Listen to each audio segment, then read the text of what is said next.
네, 안녕하세요. 지금부터 대한경제가 후원하고 주식회사 산군과 법무법인 율촌이 공동으로 주최하는 불법 하도급의 법적 리스크와 대응 전략을 주제로 한 세미나를 시작하겠습니다. 저는 사회를 맡은 율촌 부동산 건설 그룹의 최규진 변호사입니다.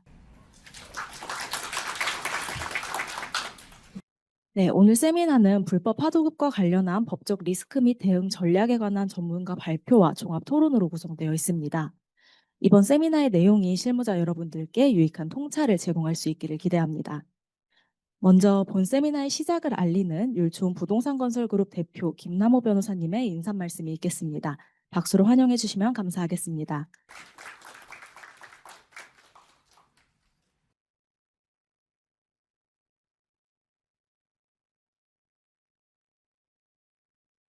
예, 존경하는 건설업계 관계자 여러분, 저는 올해부터 법무법인 율촌의 부동산 건설 그룹 대표를 맡고 있는 김남호 변호사라고 합니다. 오늘 저희 율촌 건설 클레임 연구소와 산군이 공동으로 주최하는 불법 하도급의 법적 리스크와 대응 전략 세미나에 참석해 주셔서 대단히 감사합니다. 오늘 세미나에는 온라인으로 무려 1,100여 분 이상, 그리고 오프라인으로도 200여 분 이상이 신청해 주셨습니다. 이와 같이 그 유례 없는 업계의 뜨거운 관심은 건설업계가 직면한 불법 하도급 문제에 대한 깊은 고민과 그에 대한 진지한 해결 의지를 잘 보여주고 있다고 생각합니다. 그 건설 현장에서의 불법 하도급은 단순한 계약 위반의 문제를 넘어 산업재해 증가, 부실이행, 임금 체불, 책임 소재 희석 등 심각하고 다양한 문제점을 이야기하는 주요 원인으로 지목되어 왔습니다. 최근 정부가 이 문제에 대한 집중적인 단속 그리고 규제 강화를 천명한 상황에서 불법 하도급이 가져올 수 있는 공공입찰 참여 제한, 형사 책임 등 기업이 당면한 행정적, 형사적 제재 리스크를 정확히 파악하고 이에 선제적으로 대응하는 전략은 기업들에게 필수적인 생존 과제가 되었다고 생각합니다. 오늘 세미나에서는 이러한 배경 아래 불법 하도급의 주요 유형을 살펴보고 건설산업기본법뿐 아니라 하도급법, 전기통신공사업법, 전기공사업법 등 다양한 법령상의 불법 하도급의 유형과 제재를 폭넓게 다룰 것입니다. 특히 그 불법 하도급과 중대재해의 연관성을 심도 있게 분석해서 이것이 그 안전보건관리 체제를 약화시키는 주요한 원인이라는 점도 살펴보고자 합니다. 나아가 가중처벌의 위험성에 대비한 컴플라이언스 체계 구축의 중요성에 대해서도 살펴볼 것입니다. 아울러 무면허 하도급에 대한 실무 사례와 대응 방안 또한 모색하는 유익한 시간이 될 것이라 기대합니다. 아무쪼록 이번 세미나에 참석하신 모든 분들이 불법 하도급의 법적 리스크에 대해 깊이 있는 통찰을 얻고 예방 및 대응 전략과 관련하여 실질적인 방안을 모색하는 귀한 시간이 되기를 바랍니다. 그리하여 이 자리가 건설업계의 건전한 발전과 법적 리스크 관리 역량 강화의 보탬이 되기를 바랍니다. 다시 한번 참석해 주신 분들께 깊은 감사의 말씀을 드리겠습니다. 감사합니다.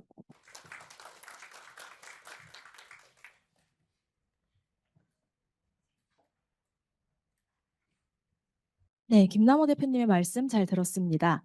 그럼 지금부터 본격적으로 세미나를 시작하도록 하겠습니다.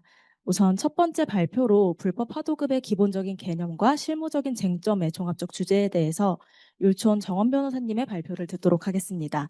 큰 박수로 마주해 주시면 감사하겠습니다.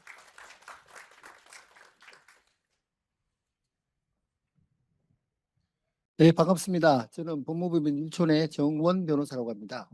오늘 그 세 가지 발표를 하는데요. 저는 제일 앞단에서 불법 하도급이 과연 무엇이며, 현재 지금 대한민국에서 불법 하도급과 관련해서 어떤 규정들이 있고, 또 어떻게 정부가 이 불법 하도급을 규정하고자 하는지 이런 부분에 대해서 간단하게 말씀을 좀 드리겠습니다.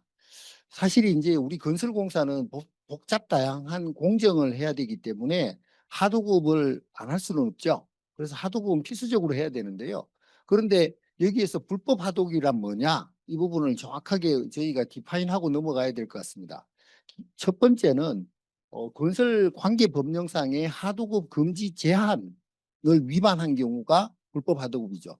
사실상 일반적으로는 이걸 협의회 불법 하도급으로 규정을 하는 경우들이 많습니다. 그런데 이런 하도급 금지 제한 위반만 불법 하도급이냐? 아니겠죠. 건산법이나 하도급법상의 불공정 하도급 금지, 이 적법한 하도급이라 하더라도 불공정한 하도급을 한 경우도 불법 하도급으로 광의의 개념으로 포함이 될 수가 있고요. 나아가서 하도급 체결 및 계약 이행 과정에서의 불법 행위, 이 부분도 광의의 그 불법 하도급으로 포섭이 될 수 있을 것 같습니다.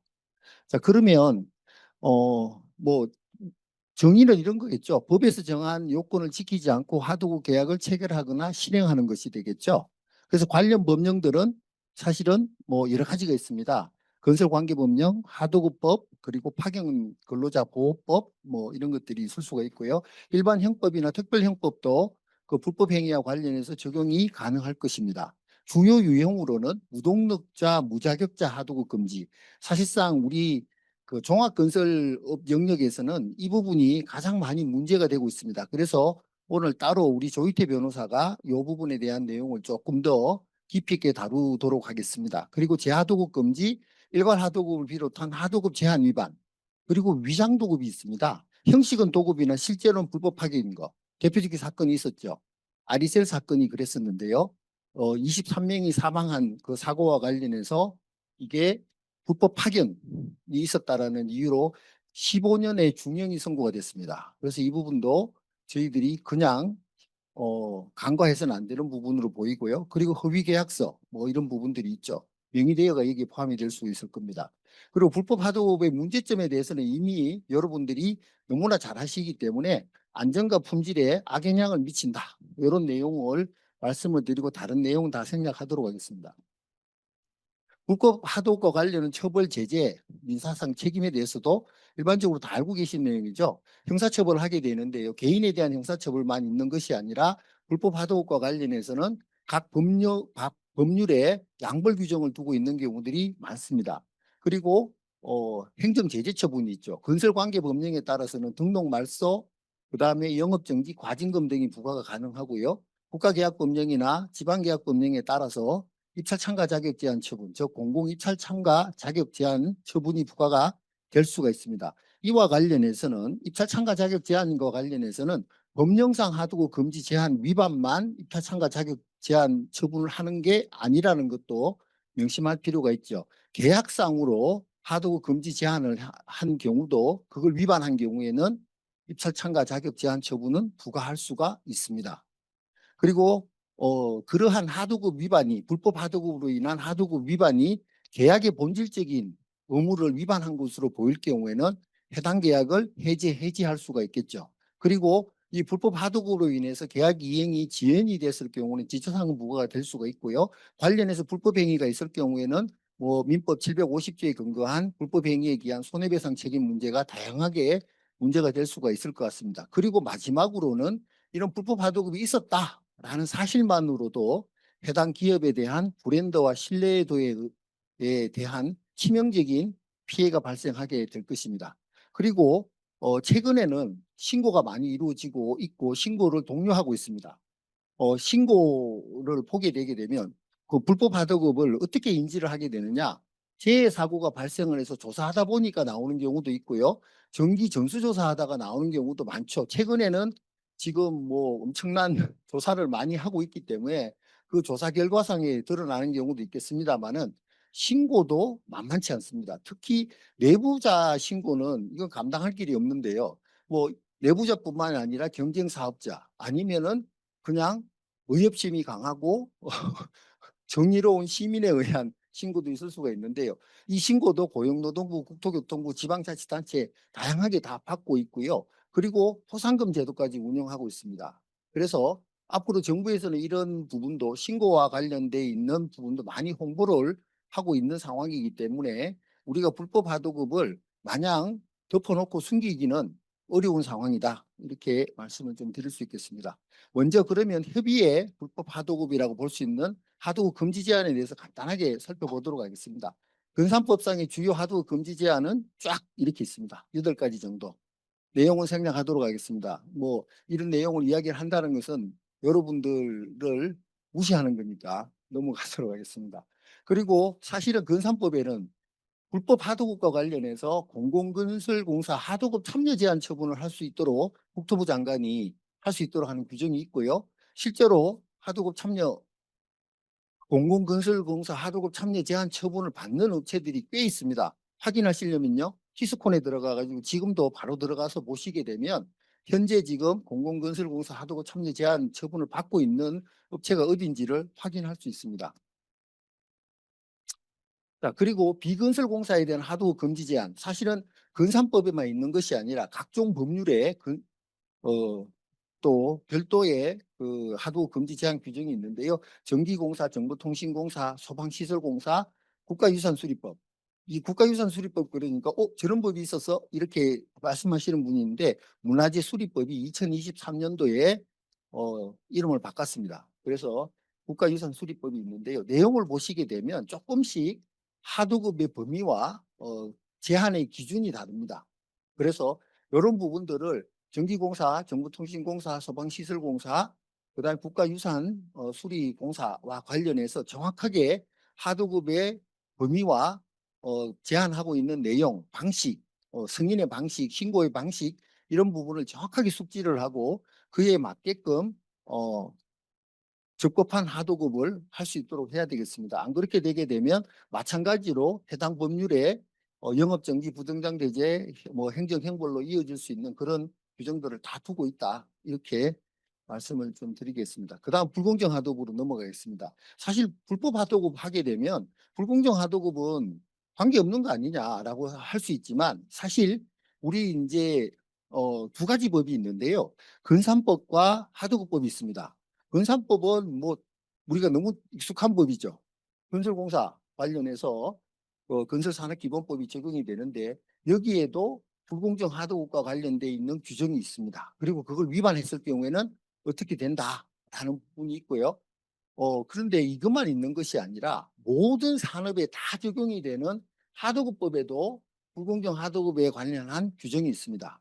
그러면 이 두 가지 법 중에 뭐가 우선되느냐에 대해서 아실 필요가 있는데요. 하도급법이 무조건 우선됩니다. 왜 하도급법이 우선되냐면 하도급법은 수급사업자가 수급인이 중소기업인 경우를 특별히 보호하기 위한 법이기 때문에 그렇습니다.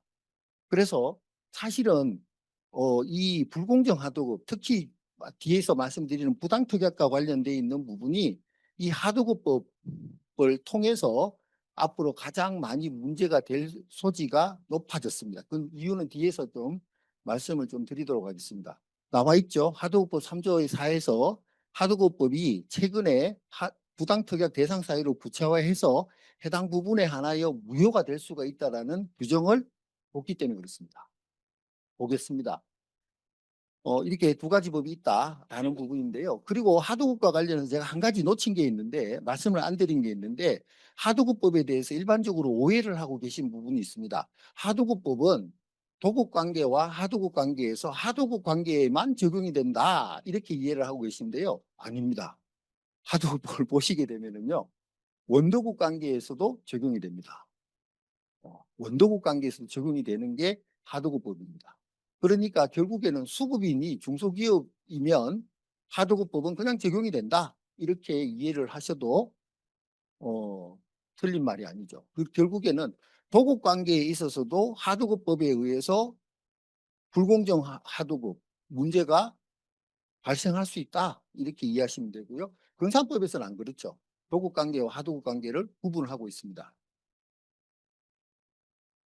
자, 그리고 하도급법상에는 벌점 제도를 두고 있습니다. 하도급법상에는 불공정 하도급을 한 경우를 그 위반의 유형에 따라서 조치를 취하게 되는데요. 시정, 명령, 시정, 권고, 그다음에 벌금, 이런 여러 가지 과징금 이런 부분에 따라서 각각 벌점을 하고 이 벌점을 3년 단위로 누산 벌점으로 관리를 하게 되는데요. 벌점의 부과 기준과 경감, 누산 기준, 제재 조치, 그러니까 이렇게 해서 3년간 누산 벌점을 기준으로 해서 5점을 초과할 경우에는 관계 행정기관의 장에게 입찰 참가 자격 제한, 부정당 제재를 요청할 수가 있고요. 또 10점을 초과할 경우에는 이 건설과 관련해서는 영업정지 처분을 요구를 할 수 있습니다. 시도지사에게. 그렇기 때문에 이 하도급법상의 이 누산벌점으로 인해서 제재를 받은 건설사들이 있죠. 이미 나와 있는 문제이고요. 이 부분과 관련해서는 뭐 벌점 부과 요건이나 이런 부분에서는 생략을 하고요. 그러면 이런 하도급법상의 벌점은 그 벌점 부과 자체를 행정처분으로 보고 행정소송으로 다툴 수 있느냐? 이 부분에 대해서 벌점의 부과만으로는 특별하게 영업의 자유를 제한하거나 기본권에 제한을 하는 효과가 발생하지는 않죠. 그것이 오점이 되어서 공정거래위원장이 관계 행정기관의 장에게 제재 처분을 요청을 하거나 뭐 10점 이상이 되게 되면 시도지사에게 영업정지를 요청을 하는 그 행위에 의해서 그 제재 처분이 부과가 됨으로 인해서 기본권의 제한이 되는 거기 때문에 단순히 벌점의 부과 자체만으로는 기본권의 제한을 갖는 행정처분으로 보기는 어렵다라는 것이 대부분의 결론입니다. 따라서 벌점부가 처분 자체를 취소하는 취소소송을 걸 수는 없는 거죠. 자, 그러면 뭐 무조건 당하기만 해야 되느냐? 어쩔 수 없이 당하는 거냐? 그건 아니라 그럽니다. 뭐죠? 이런 입찰 참가 자격 제한 요청 행위, 영업 정지 요청 행위를 행정처분으로 볼 수 있다.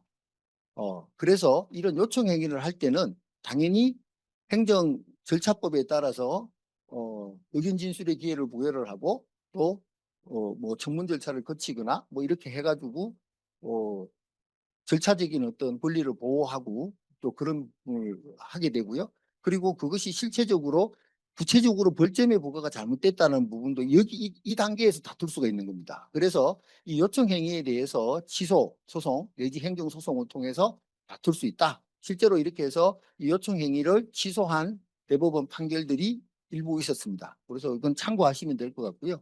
자, 그다음에 이제 입찰 참가 자격 제한 처분과 관련된 불공정 하도급과 관련된 부분에 대해서는 아까 보셨다시피 무산벌점에 의해서 관계 그 행정기관의 장에게 부정당 제재를 요청한 경우에는 할 수 있도록 돼 있잖아요. 그 부분이 국가계약법이나 지방계약법에 명시가 되어 있습니다. 그래서 이런 요청이 있게 되게 되면 해당 지방자치단체장이나 그 다음에 중앙관서장은 입찰 참가 자격 제한 처분을 묻지도 말고 따지지도 말고 하게 된다. 이런 부분이고요.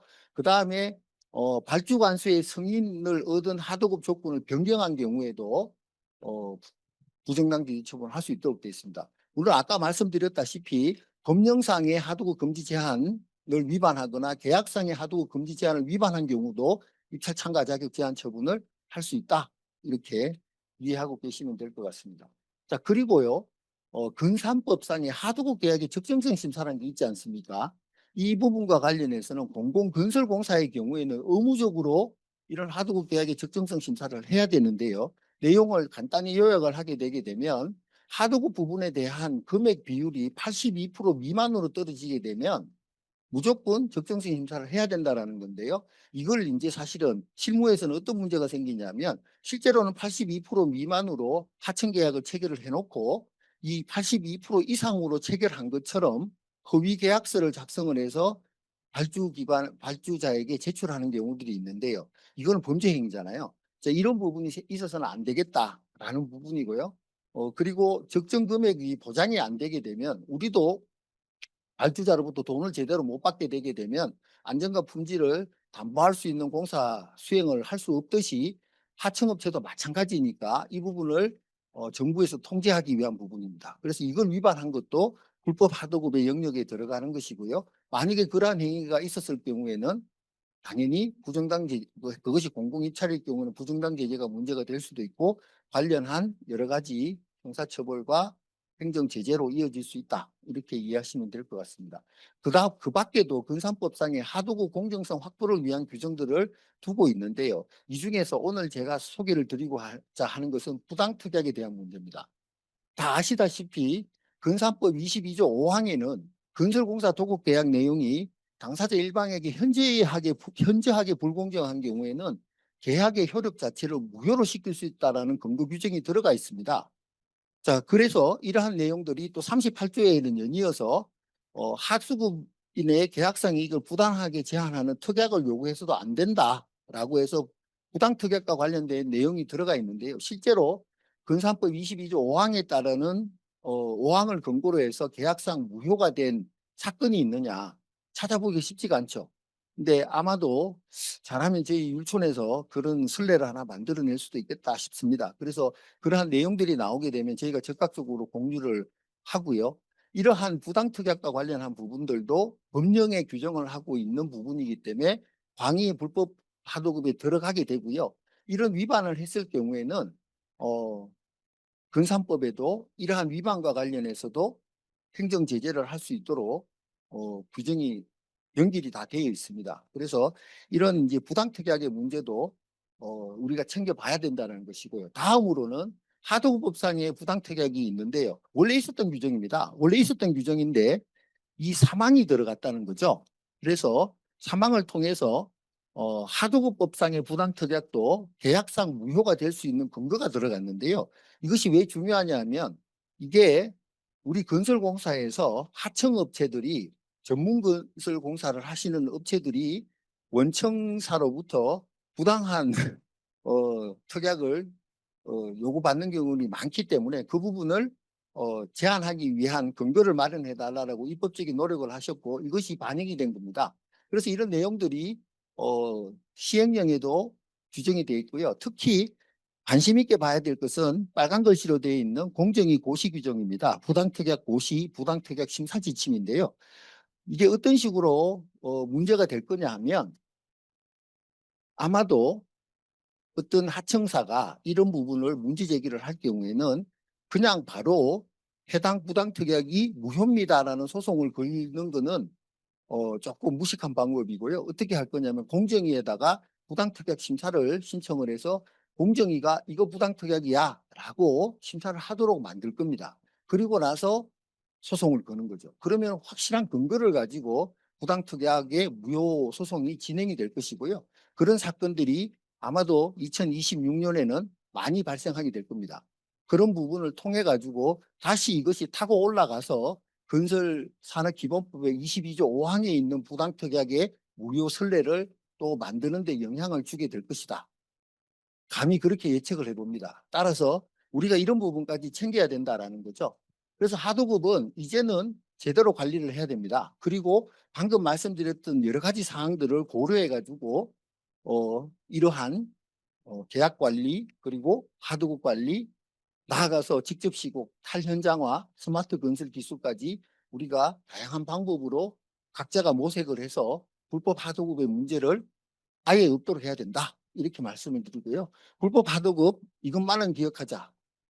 앞으로 불법 하도급 현장 건설 현장에서 불법 하도급은 으로 인해서 산업재해가 발생할 경우에는 그 회사는 시장에서 될 가능성이 매우 높습니다. 무한 책임을 지게 될 건데요. 그렇기 때문에 우리로서는 평소부터 하도급 법률 관계에 대한 리스크 관리를 하고요. 그리고 분쟁 발생 시에는 전문적이고 실효적인 대응을 할 필요가 있겠다. 이렇게 말씀을 드리겠습니다. 이상입니다.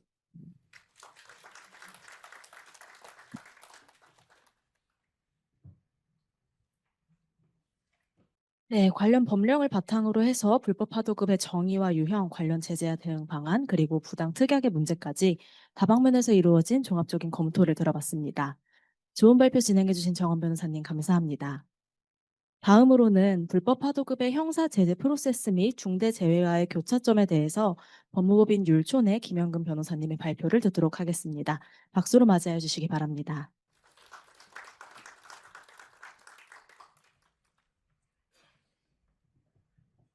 네, 방금 소개받은 법무법인 율촌의 김현근 변호사라고 합니다.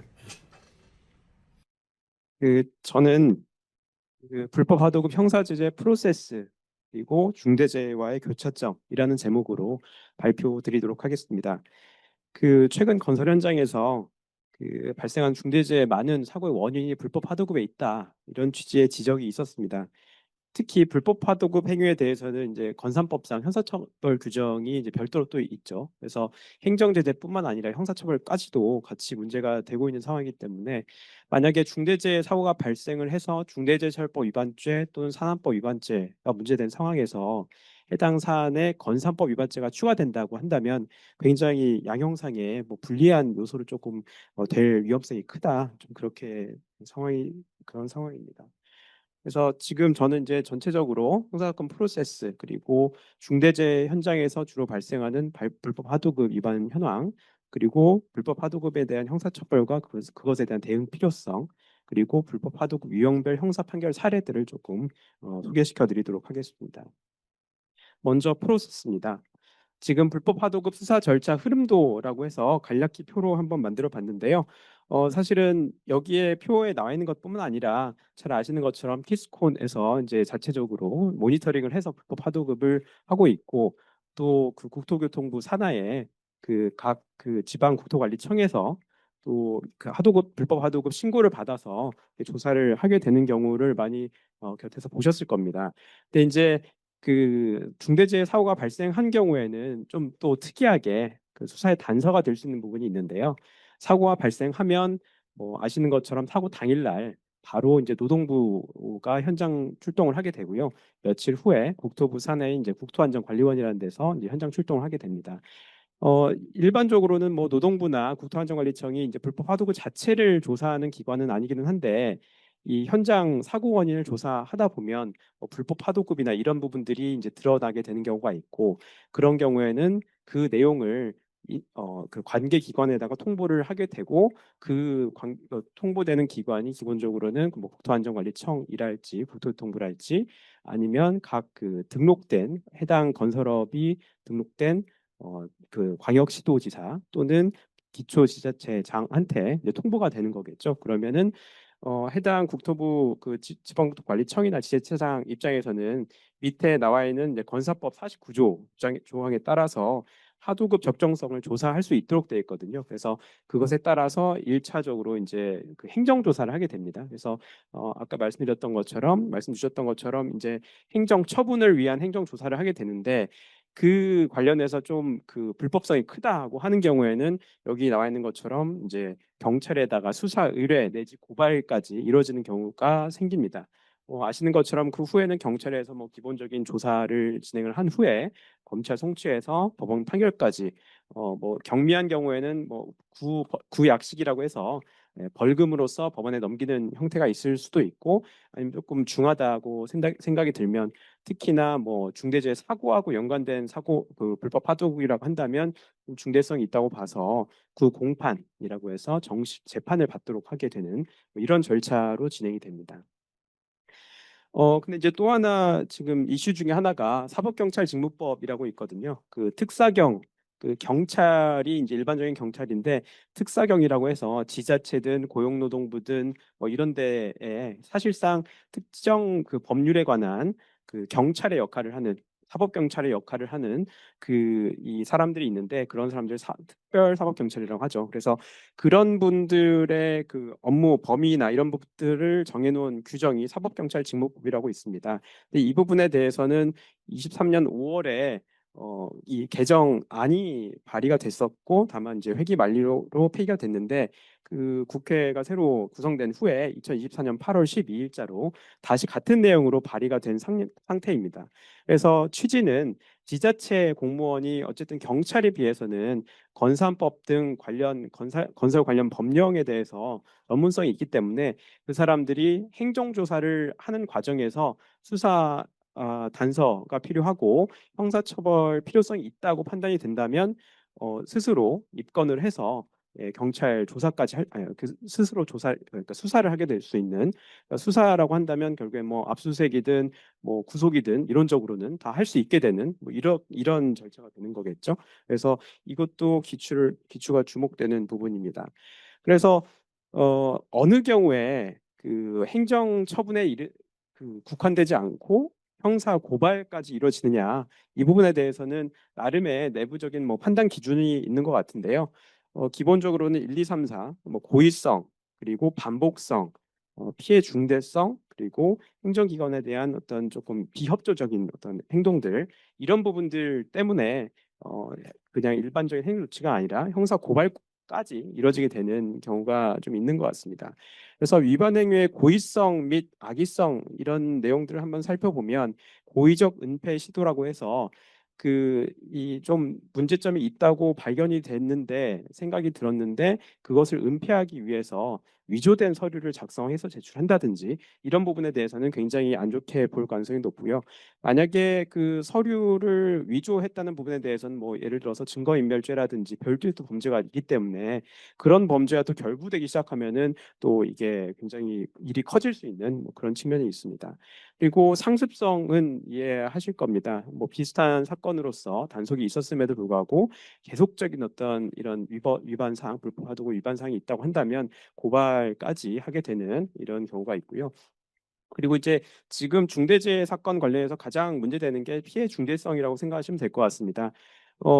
이게 사망 사고 여러분이 돌아가신 사고가 발생한 경우에는 어쨌든 언론에서도 굉장히 많이 그 문제가 됐고 이런 상황이기 때문에 할 수 있는 모든 그 방향의 수사를 진행하게 되는 것 같고요.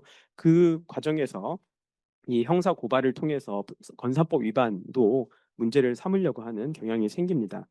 그 네 번째 잘 아시는 것처럼 행정기관이 이런저런 자료를 요청했는데 거기에 대해서 제대로 협조를 하지 않고 한 경우에는 좀 소위 말해서 괘씸죄에 걸릴 수가 있겠죠. 그래서 그 고발 여부는 사실은 이게 일반적으로 모든 사건에 대해서 당연히 고발을 해서 형사처벌을 하지는 않는 것 같습니다.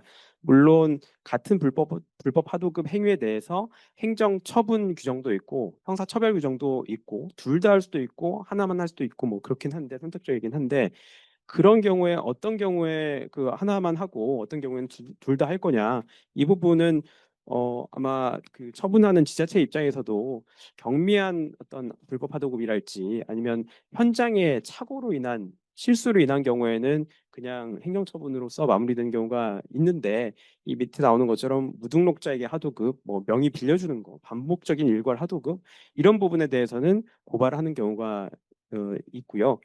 어, 이 사실 중대재해 사고 같은 경우에도 뭐 불법 하도급으로 의심되는 경우들이 있긴 한데 그런 경우라고 해서 모두 다 건산법 위반으로 형사처벌이 이렇게 당연히 이루어지지는 않는 것 같기는 합니다. 근데 이제 그런 어떤 분위기에 대해서 2020년대 초반에 감사원에서도 한번 감사를 한 바가 있고 지자체에서 행정처분까지는 했는데 그 후에 형사 고발이라든지 형사 처벌이 안 된 부분 자체에 대해서 감사원에서 지적을 한 바가 있었습니다. 그래서 그런 그 선례도 있고 최근에 워낙 또 분위기가 강조하는 분위기다 보니까 아마 행정 처분뿐만 아니라 이렇게 형사 처벌로까지도 이렇게 될 가능성이 높은 상황이라고 보시면 됩니다. 다음으로 이제 불법 하도급과 중대재해 연관성에 대해서 말씀드리겠습니다.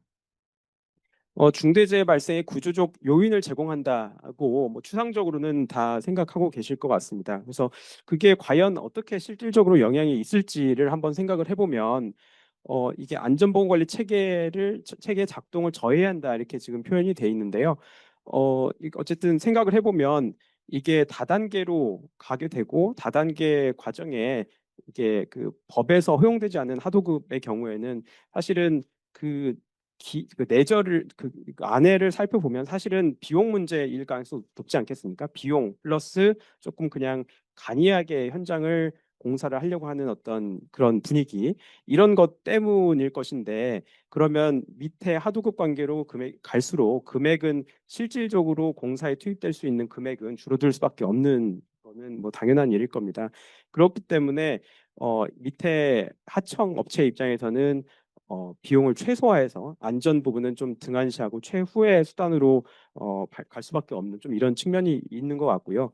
그리고 원청 입장에서도 이게 하청이 자체적으로 자기들 팀 단위로 해서 이제 들어오는 경우가 많이 있거든요. 그런 경우에는 원청 입장에서 뭔가 이렇게 관리 감독을 하려고 해도 그것에 대한 소위 말빨이 먹히지 않는 뭐 이런 경우가 많이 생기는 것 같습니다. 특히 이 다수 사망자 발생한 사고에서 이런 실제 건산법 위반이 문제된 사례들이 여러 개 좀 발생을 하고 있는데요.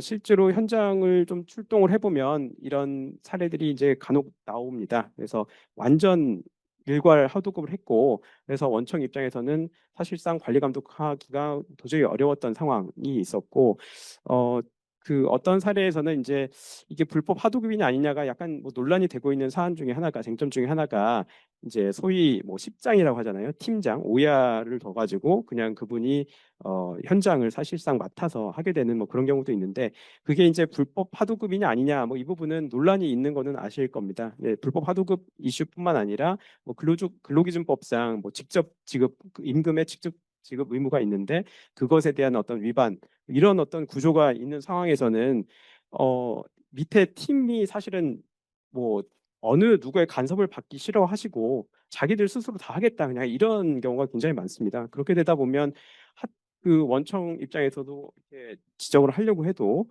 그게 어려운 경우가 많이 생기는 것 같습니다. 그래서 불법 하도급에 대한 형사 처벌과 그에 대한 이 대응 필요성에 대해서 한번 정리를 해서 말씀드리면요. 형사의 경우에는 이제 양벌 규정이라는 게 있죠. 그래서 해당 행위자, 보통 이제 해당 현장이라고 한다면 현장 소장님 정도가 보통 행위자로서 보통 대상이 되고, 그것에 따라서 양벌 규정을 타고 들어와서 회사 자체에도 이제 법인의 벌금이 부과되는 이런 형태로 보시면 되고요. 뭐 처분에 대해서는 밑에 이제 정리가 되어 있는데, 그 드린 것처럼 이철 참가 자격 제한이든 신도 감점이든 뭐 하도급 참여 제한이든 뭐 굉장히 많은 그 지적 사항들이 있죠. 그래서 그 이 불법 하도급을 인해서 형사적 행정적 이런 제재가 누적돼서 기업 활동에 타격이 클 수밖에 없다는 점이 이제 지적이 되고 있습니다. 이게 이런 파급 효과는 뭐 입찰 참가 자격 제한 같은 경우에 공사에 이제 아예 배제가 되는 부분이 있기 때문에 굉장히 큰 부분이고, 신인도 감점, 그러니까 입찰 참가 자격 사전 심사 제도라고 하잖아요. PQ 과정에 이제 신인도 감점 대상으로 돼 있는데, 지금 불법 하도급 관련해서는 형사처벌까지 되면 신인도 평가에서 이제 마이너스 2점 감점으로 돼 있습니다. 그냥 단순 불법 하도급의 경우에는 마이너스 1점인데 형사처벌까지 된 경우에는 마이너스 2점이기 때문에 또 이 낙찰 가능성이 좀 떨어지고, 그로 인해서 실적 부족하게 되고 뭐 이런 이제 악순환이 되는 부분입니다.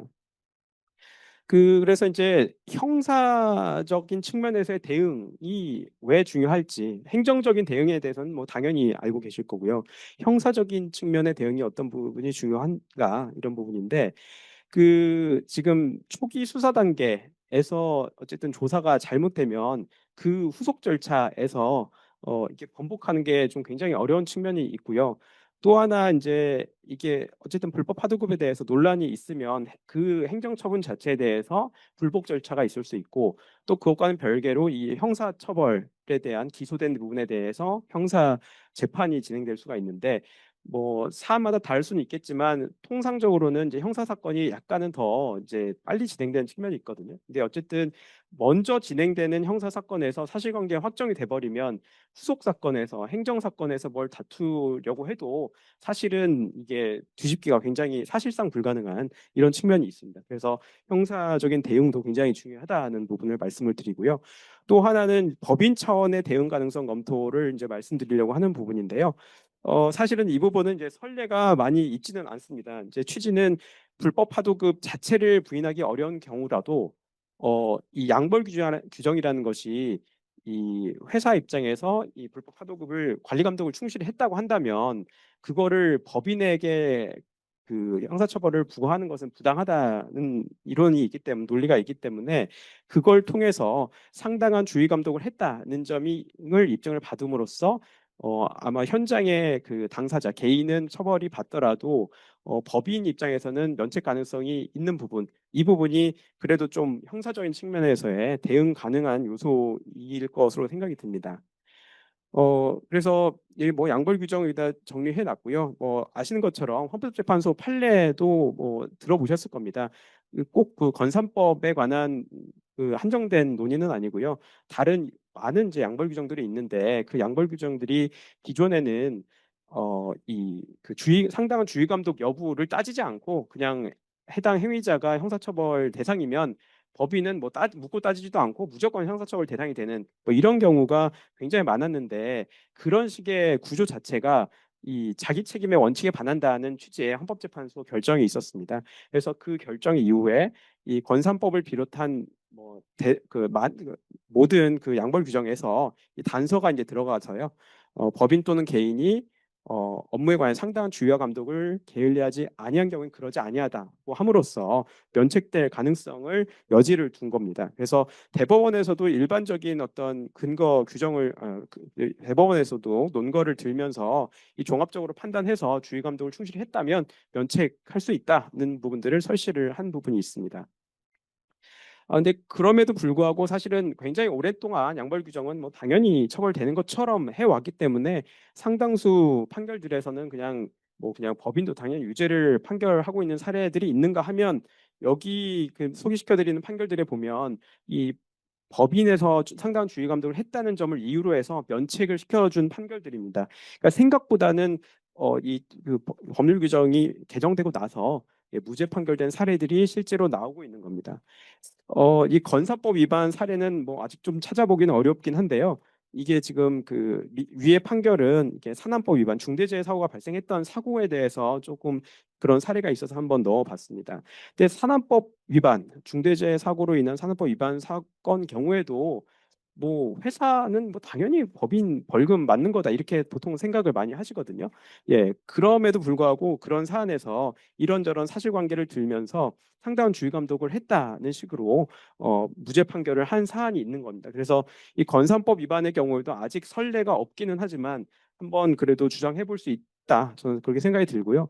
실제로 최근 뭐 사례 중에서도 이게 뭐 건산법 위반 아니지만 이제 환경 관련 법령의 경우에도 우리 입찰 참가자 심사 그 신인도 평가상에 그 환경 법령 위반으로 그 벌금 이상 나온 경우에는 이제 그 감점이 되도록 하는 규정이 있었거든요. 그래서 그 사안의 경우에 이 뭐 사실 회사 자체는 벌금 뭐 굉장히 적은 금액이니까 뭐 신경 안 쓸 수도 있는데 그게 단순한 벌금 문제가 아니라 정말 입찰에 문제가 될 수 있는 굉장히 큰 문제이기 때문에 그런 부분들을 이 굉장히 좀 신경 써봐 주십사 이제 변론을 해서 검찰에서도 불기소가 된 사례가 있었습니다. 그래서 어쨌든 이런 실제 사례가 있기 때문에 우리 본사 차원에서는 불법 하도급을 위한 그 이 컴플라이언스 체계를 충분히 구축했고 이걸 위반을 방지하기 위한 노력들을 했다는 부분들을 좀 마련해 둘 필요가 있다는 점을 말씀을 드리겠습니다.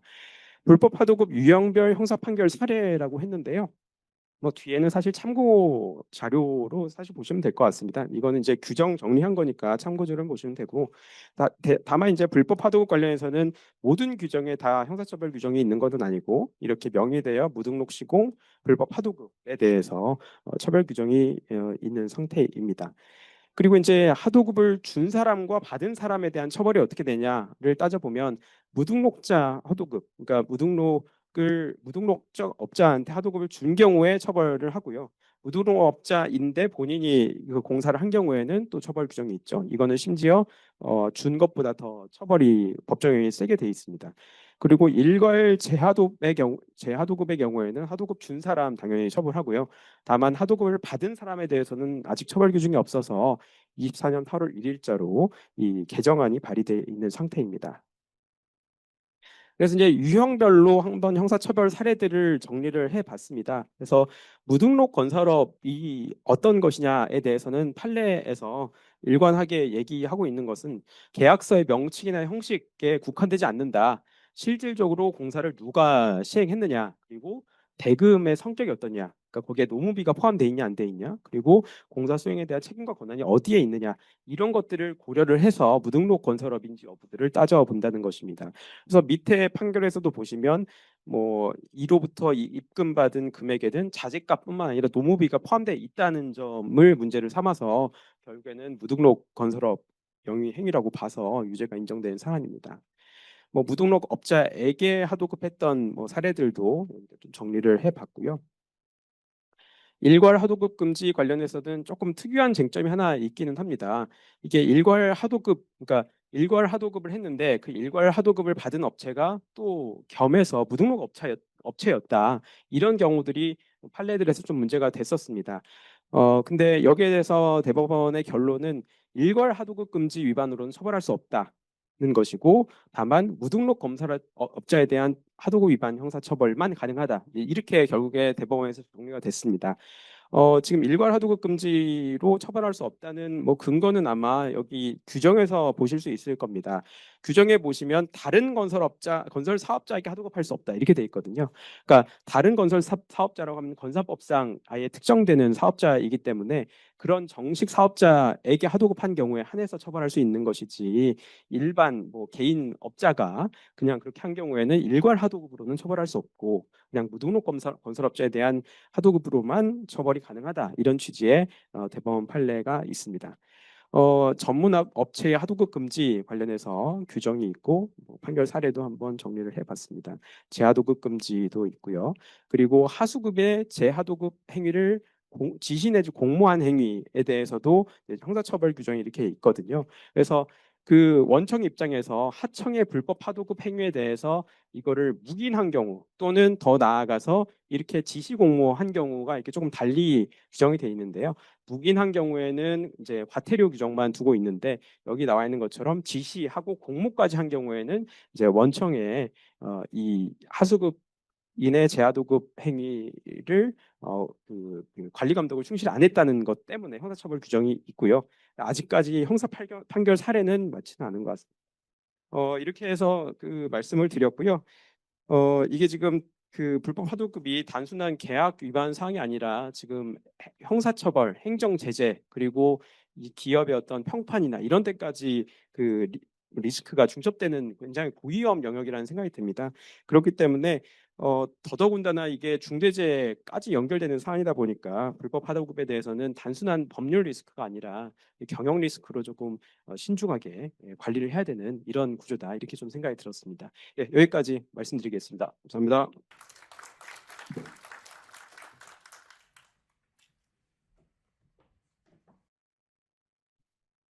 네, 불법 하도급과 관련한 형사 사건이 진행되는 전반적인 프로세스부터 단계별 대응 방안의 필요성, 그리고 중대재해 현장과의 연관성까지 살펴볼 수 있었던 깊이 있는 시간이었습니다. 좋은 발표 진행해주신 김현금 변호사님 감사합니다. 그럼 마지막으로 무면허 하도급에 대한 행정 제재와 대응 방안에 대해 율촌 조희태 변호사님의 발표를 듣도록 하겠습니다. 박수로 맞이해 주시면 감사하겠습니다.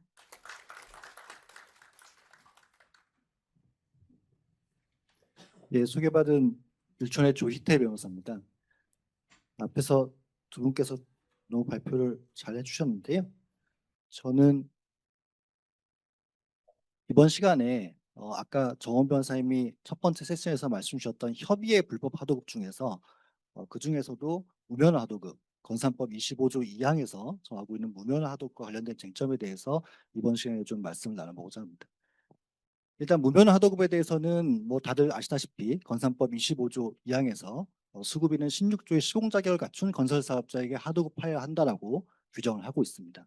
여기에서 이제 시공 자격을 갖춘 건설 사업자가 무엇이냐라고 하는 것이 이제 문제가 될 수밖에 없는데요. 결국 타구 건설법의 건설법의 규정들을 타고 들어가 보면 건설법 16조에서 건설공사를 도급받으려는 자는 해당 건설공사를 시공하는 업종을 등록해야 한다라고 하고 있고 그 건설업 등록에 관한 구조에 보면 건설업을 하려는 자는 국토부 장관에게 등록을 하도록 정하고 있습니다. 결국 이 조항들을 쭉 살펴보면 건산법 25조 2항에서 시공 자격을 갖춘 건설 사업자라고 하는 것은 결국 공사 내용에 상하는 업종을 등록한 건설 사업자를 의미한다. 뭐 이렇게 보시면 될 것 같습니다.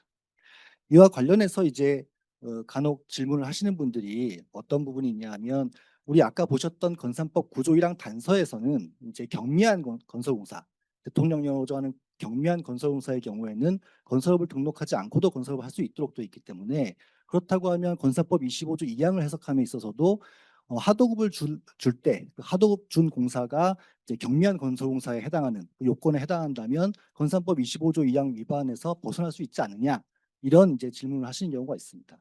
결론부터 말씀드리면 그렇게 될 수가 없고요.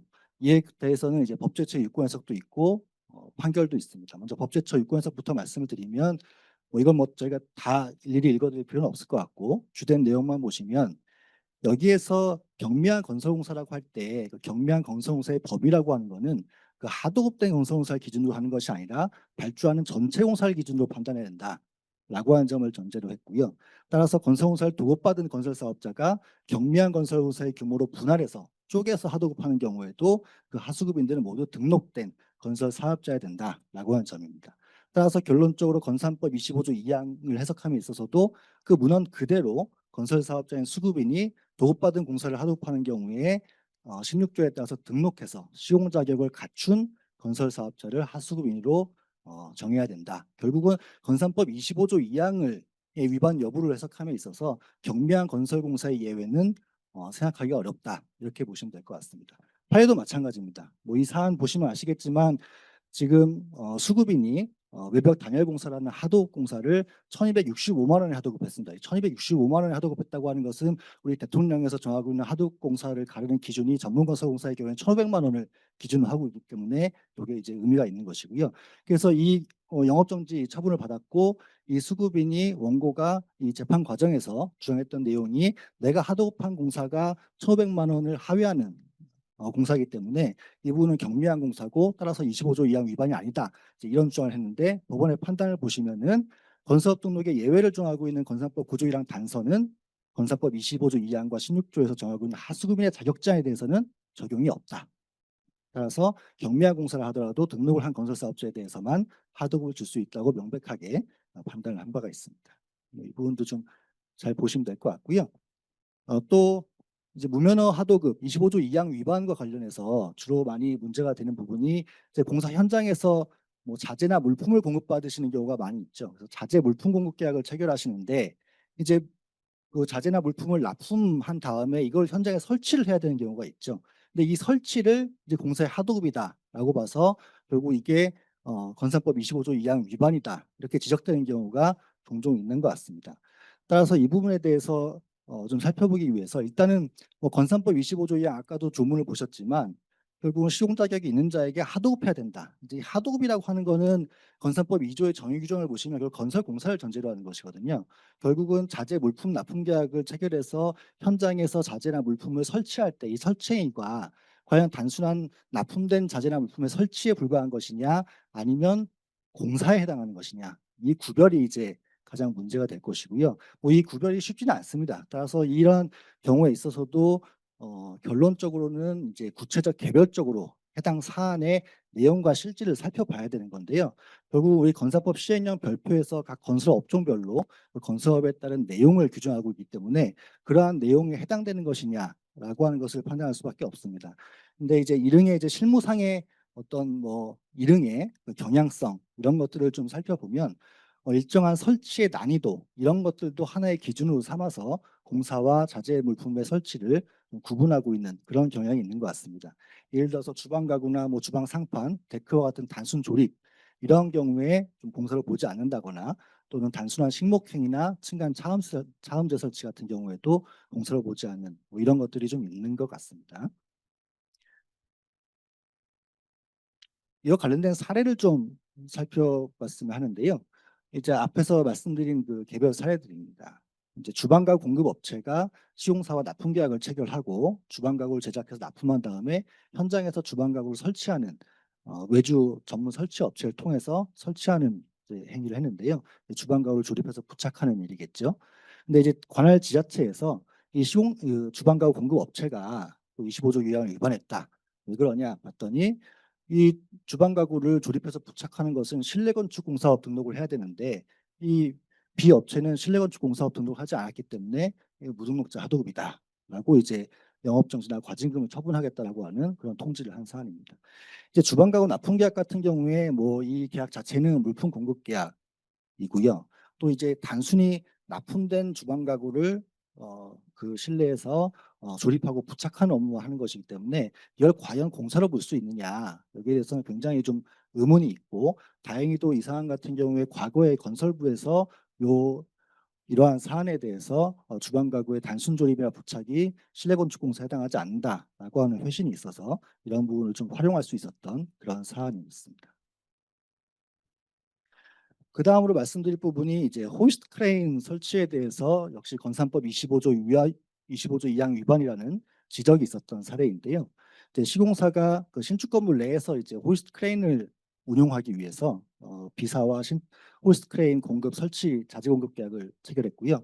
비사가 거기에 따라서 호이스트 크레인을 설치했습니다. 근데 이제 이 경우에도 관할 지자체에서 이 호이스트 크레인 설치하기 위해서는 이 설치에 있는 공사인데 따라서 건설업 등록을 해야 되는데 이 비사가 건설업 등록을 하지 않았다라고 해서 25조 2항 위반이라고 현장에서 지적을 했던 사안이고요. 이제 호이스트 크레인은 여러분들도 다 아시다시피 뭐 창고나 공장이나 어떤 공사 현장 같은 데에서 어떤 무거운 물건을 수직으로나 수평으로 운반하기 위한 장비죠. 이러한 장비를 설치하는 행위인데 이것을 공사로 볼 수 있느냐. 근데 이것과 관련해서 특별히 좀 문제가 됐던 것이 이 관할 지자체가 호이스트 크레인의 설치가 공사라고 하면서도 따라서 건설업 등록을 요구하면서도 정작 그러면 호이스트 크레인 설치하기 위해서 어떤 건설업을 등록해야 되냐라고 거꾸로 물어봤을 때는 전혀 대답을 하지 못했어요.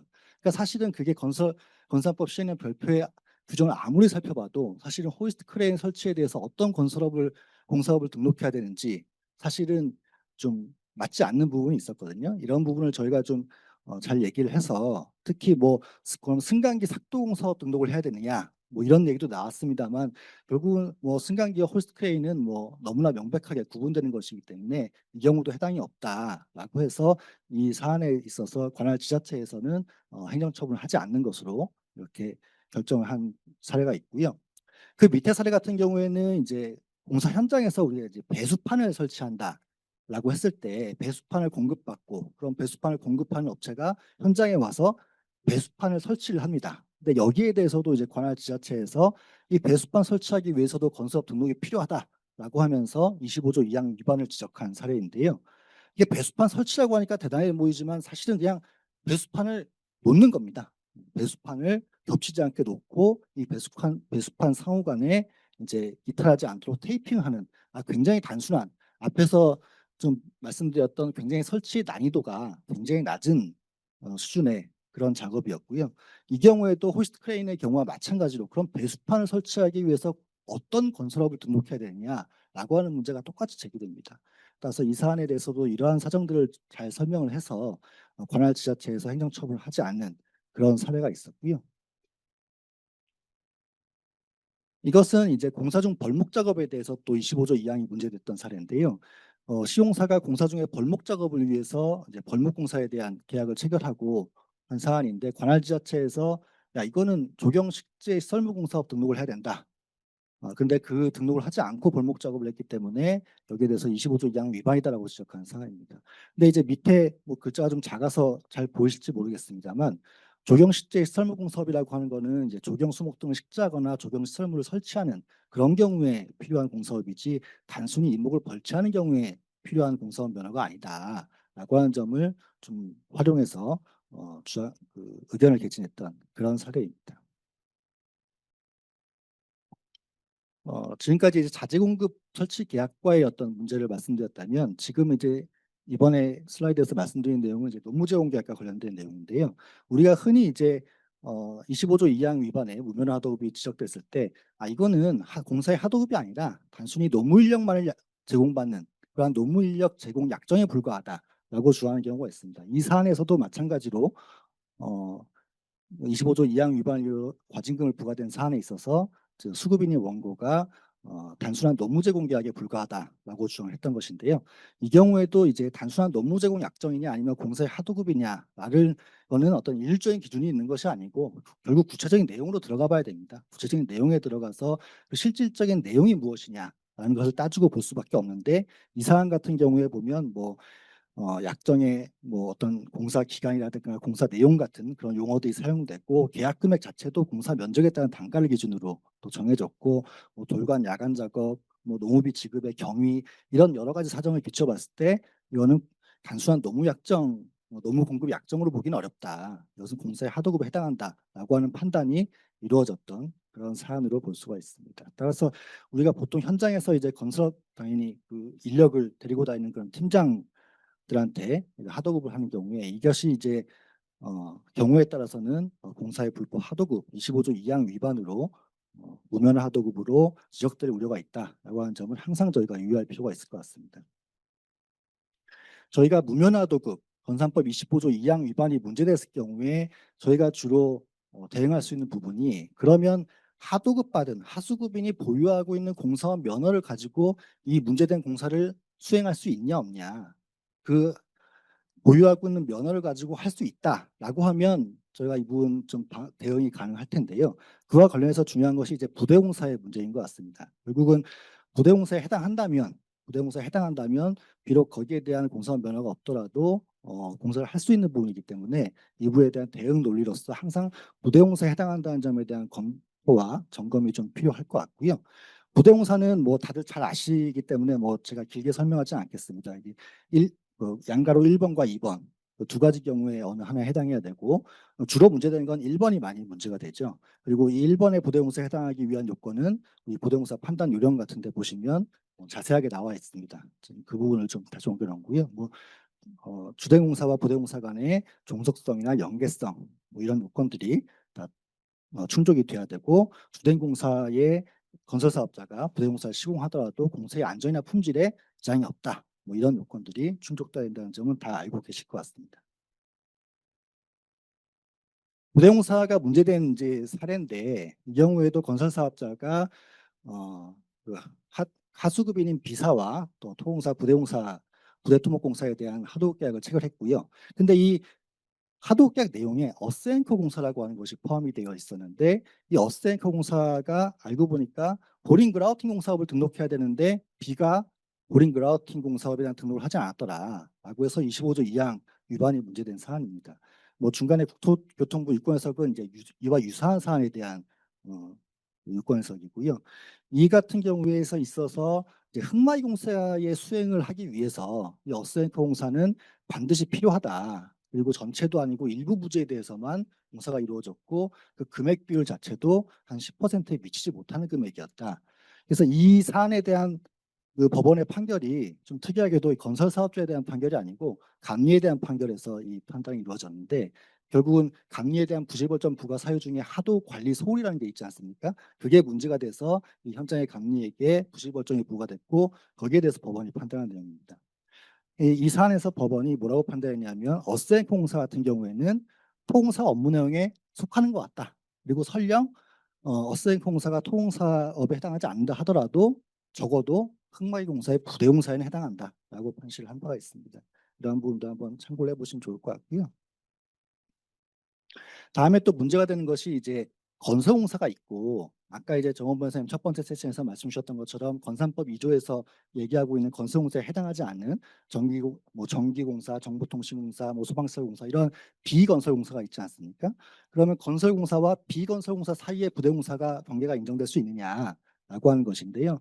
이 사안에서도 이제 토목공사인 도로공사에 수반되는 부대공사로 전기공사가 있다라고 해서 이제 주장을 한 사안인데 여기에 대해서도 이제 법원 판결 부분만 말씀드리면 토목공사인 도로공사와 전기공사인 이 추가공사 사이에는 주된공사와 부대공사 관계가 성립될 수 없다라고 판시해서 이 부대공사라고 하는 것은 건설공사 상호 간에 성립될 수 있는 것으로 그렇게 보시면 될 것 같습니다. 무면 하도급에 대한 불이익은 이제 앞에서도 많이 말씀 주셨기 때문에 핵심적인 내용 위주로만 말씀을 드리도록 할 텐데요. 규정은 다시 한번 보시면 될 것 같습니다. 아까 김영근 변호사님이 정리해 주신 것과 좀 겹치는 내용이긴 한데요. 이제 원수인과 하수인. 우리 건산법 25조 2항에서 규정하고 있는 수범자는 수급인입니다. 따라서 25조 2항 위반에 따른 어떤 제재는 수급인에게 적용이 되고요. 하수급인은 이제 다른 규정을 적용받는다. 이 부분은 아까 김영근 변호사님 말씀하신 내용으로 가름할 수 있도록 하겠습니다. 과징금 처분할 때 우리가 과징금 한정 기준이 되는 하도급 금액, 그러니까 보통 하도 계약 금액으로 보시는 경우가 많은데 일부 지자체 같은 경우에는 하도 계약 금액이 아니라 집행된 하도 금액, 집행된 금액으로 보는 경우도 있다. 결국 아까도 말씀드렸다시피 이게 각 처분청별로 지자체별로 실무 운영이 조금씩은 다른 부분도 있다라고 하는 부분을 알아두시면 좋을 것 같습니다. 이 부분은 이제 직접적으로 25조 2항과 관련된 부분은 아닌데요.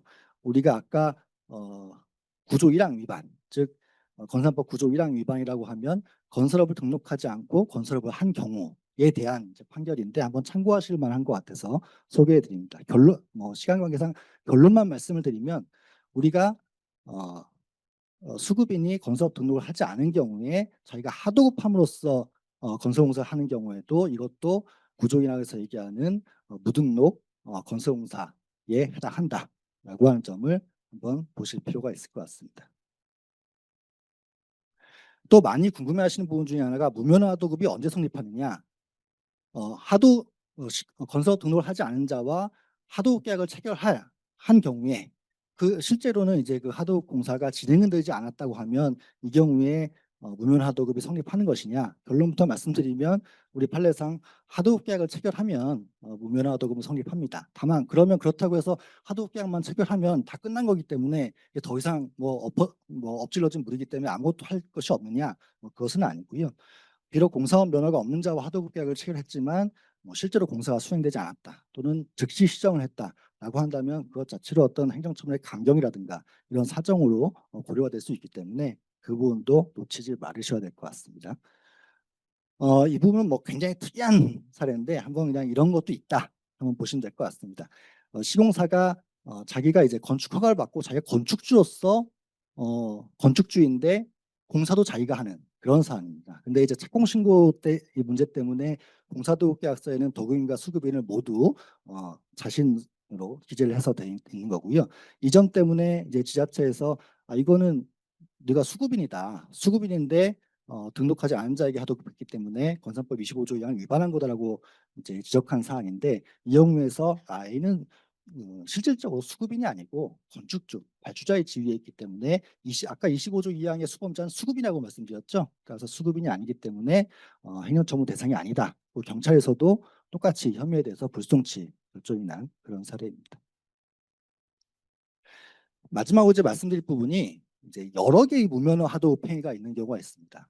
수개의 무면허 하도급 행위가 있는 경우에 어떻게 처리할 것이냐에 대한 문제인데요. 이 판결 사안을 보시면 수급인이 시설물공사 그리고 부대토목공사를 각각 그 업을 등록하지 않은 자에게 하도급을 했습니다. 그래서 관할 지자체에서 이 두 개의 무면허 하도급 행위에 대해서 각각 5개월과 6개월 그리고 5개월 처분 시기를 보시면 5개월 처분이 끝나고 바로 6개월 처분을 했죠. 결국은 이 수급인 원고는 총 11개월의 영업정지 처분을 받았습니다. 과연 이렇게 처분하는 것이 맞느냐에 대해서 법원이 판단을 한 것인데요. 법원의 판단은 기본적으로 건설법 시행령 별표의 행정처분 기준에 보면 위반 행위별로 적용돼야 되고 이거는 1회 위반 행위에 대한 거다. 따라서 수회 위반 행위를 한 경우에는 각 위반 행위에 대해서 그 기준에 따른 영업정지 처분을 할 수 있다. 다만 법에서 건설법 82조에서 영업정지 기간의 상한을 1년으로 정하고 있기 때문에 그 1년을 초과할 수는 없다. 이렇게 판단을 한 것입니다. 그래서 이 부분이 이제 수개의 무면허 하도급 위반 행위에 대해서 각 위반 행위별로 행정처분이 가능하다라고 하는 점을 알고 계셔야 될 텐데 이것과 한 가지 좀 비교해 두셔야 될 부분이 최근에 서울행정법원에서 영업정지 처분 관련해서 나온 것 중에 동일한 위반 행위 이 사안과 좀 구별돼야 됩니다. 이거는 수개의 서로 다른 위반 행위고요. 그 최근에 서울행정법원 판결은 한 개의 위반 행위가 A 규정에도 위반되고 B 규정에도 위반된다. 그래서 A 규정에 위반된 걸로 8개월, B 규정에 위반된 걸로 1개월의 영업정지 처분을 했을 때 이 B 규정 위반에 따른 1개월 영업정지 처분이 적법하냐라고 한 것이 다퉈진 사안인데 그 사안에서 법원이 동일한 사유에 대해서 A, B 두 규정 모두에 대해서 적용해서 영업정지 처분해서 1개월 처분한 것은 중복제재로서 위법하다라고 판단한 것이 있는데 이 사안과는 사실관계가 다르죠. 네, 그래서 이 부분은 잘 구별해서 알아두시면 좋을 것 같습니다. 이 부분은 아까 앞에서 발표자분들이 말씀하셨던 것처럼 우리가 무면허 하도급 행위에 대해서는 영업정지나 행정형벌 이외에도 공공건설공사의 경우에는 이렇게 부정당업자 입찰 참가자의 제한 처분이 가해질 수 있다. 그리고 영업정지나 행정형벌과 충분히 병과될 수 있다라고 하는 점은 다시 한번 강조해서 말씀드립니다. 지금까지 조금 두서없이 말씀을 드렸는데요. 이런 내용들 세부적으로 돌아가셔서 자료도 한번 다시 살펴보시고 하시면서 이 내용에 대해서 좀 더 숙지하시고 한 번 더 저희가 확인할 수 있는 그런 시간이 되었으면 좋겠습니다. 이상으로 발표를 마치겠습니다.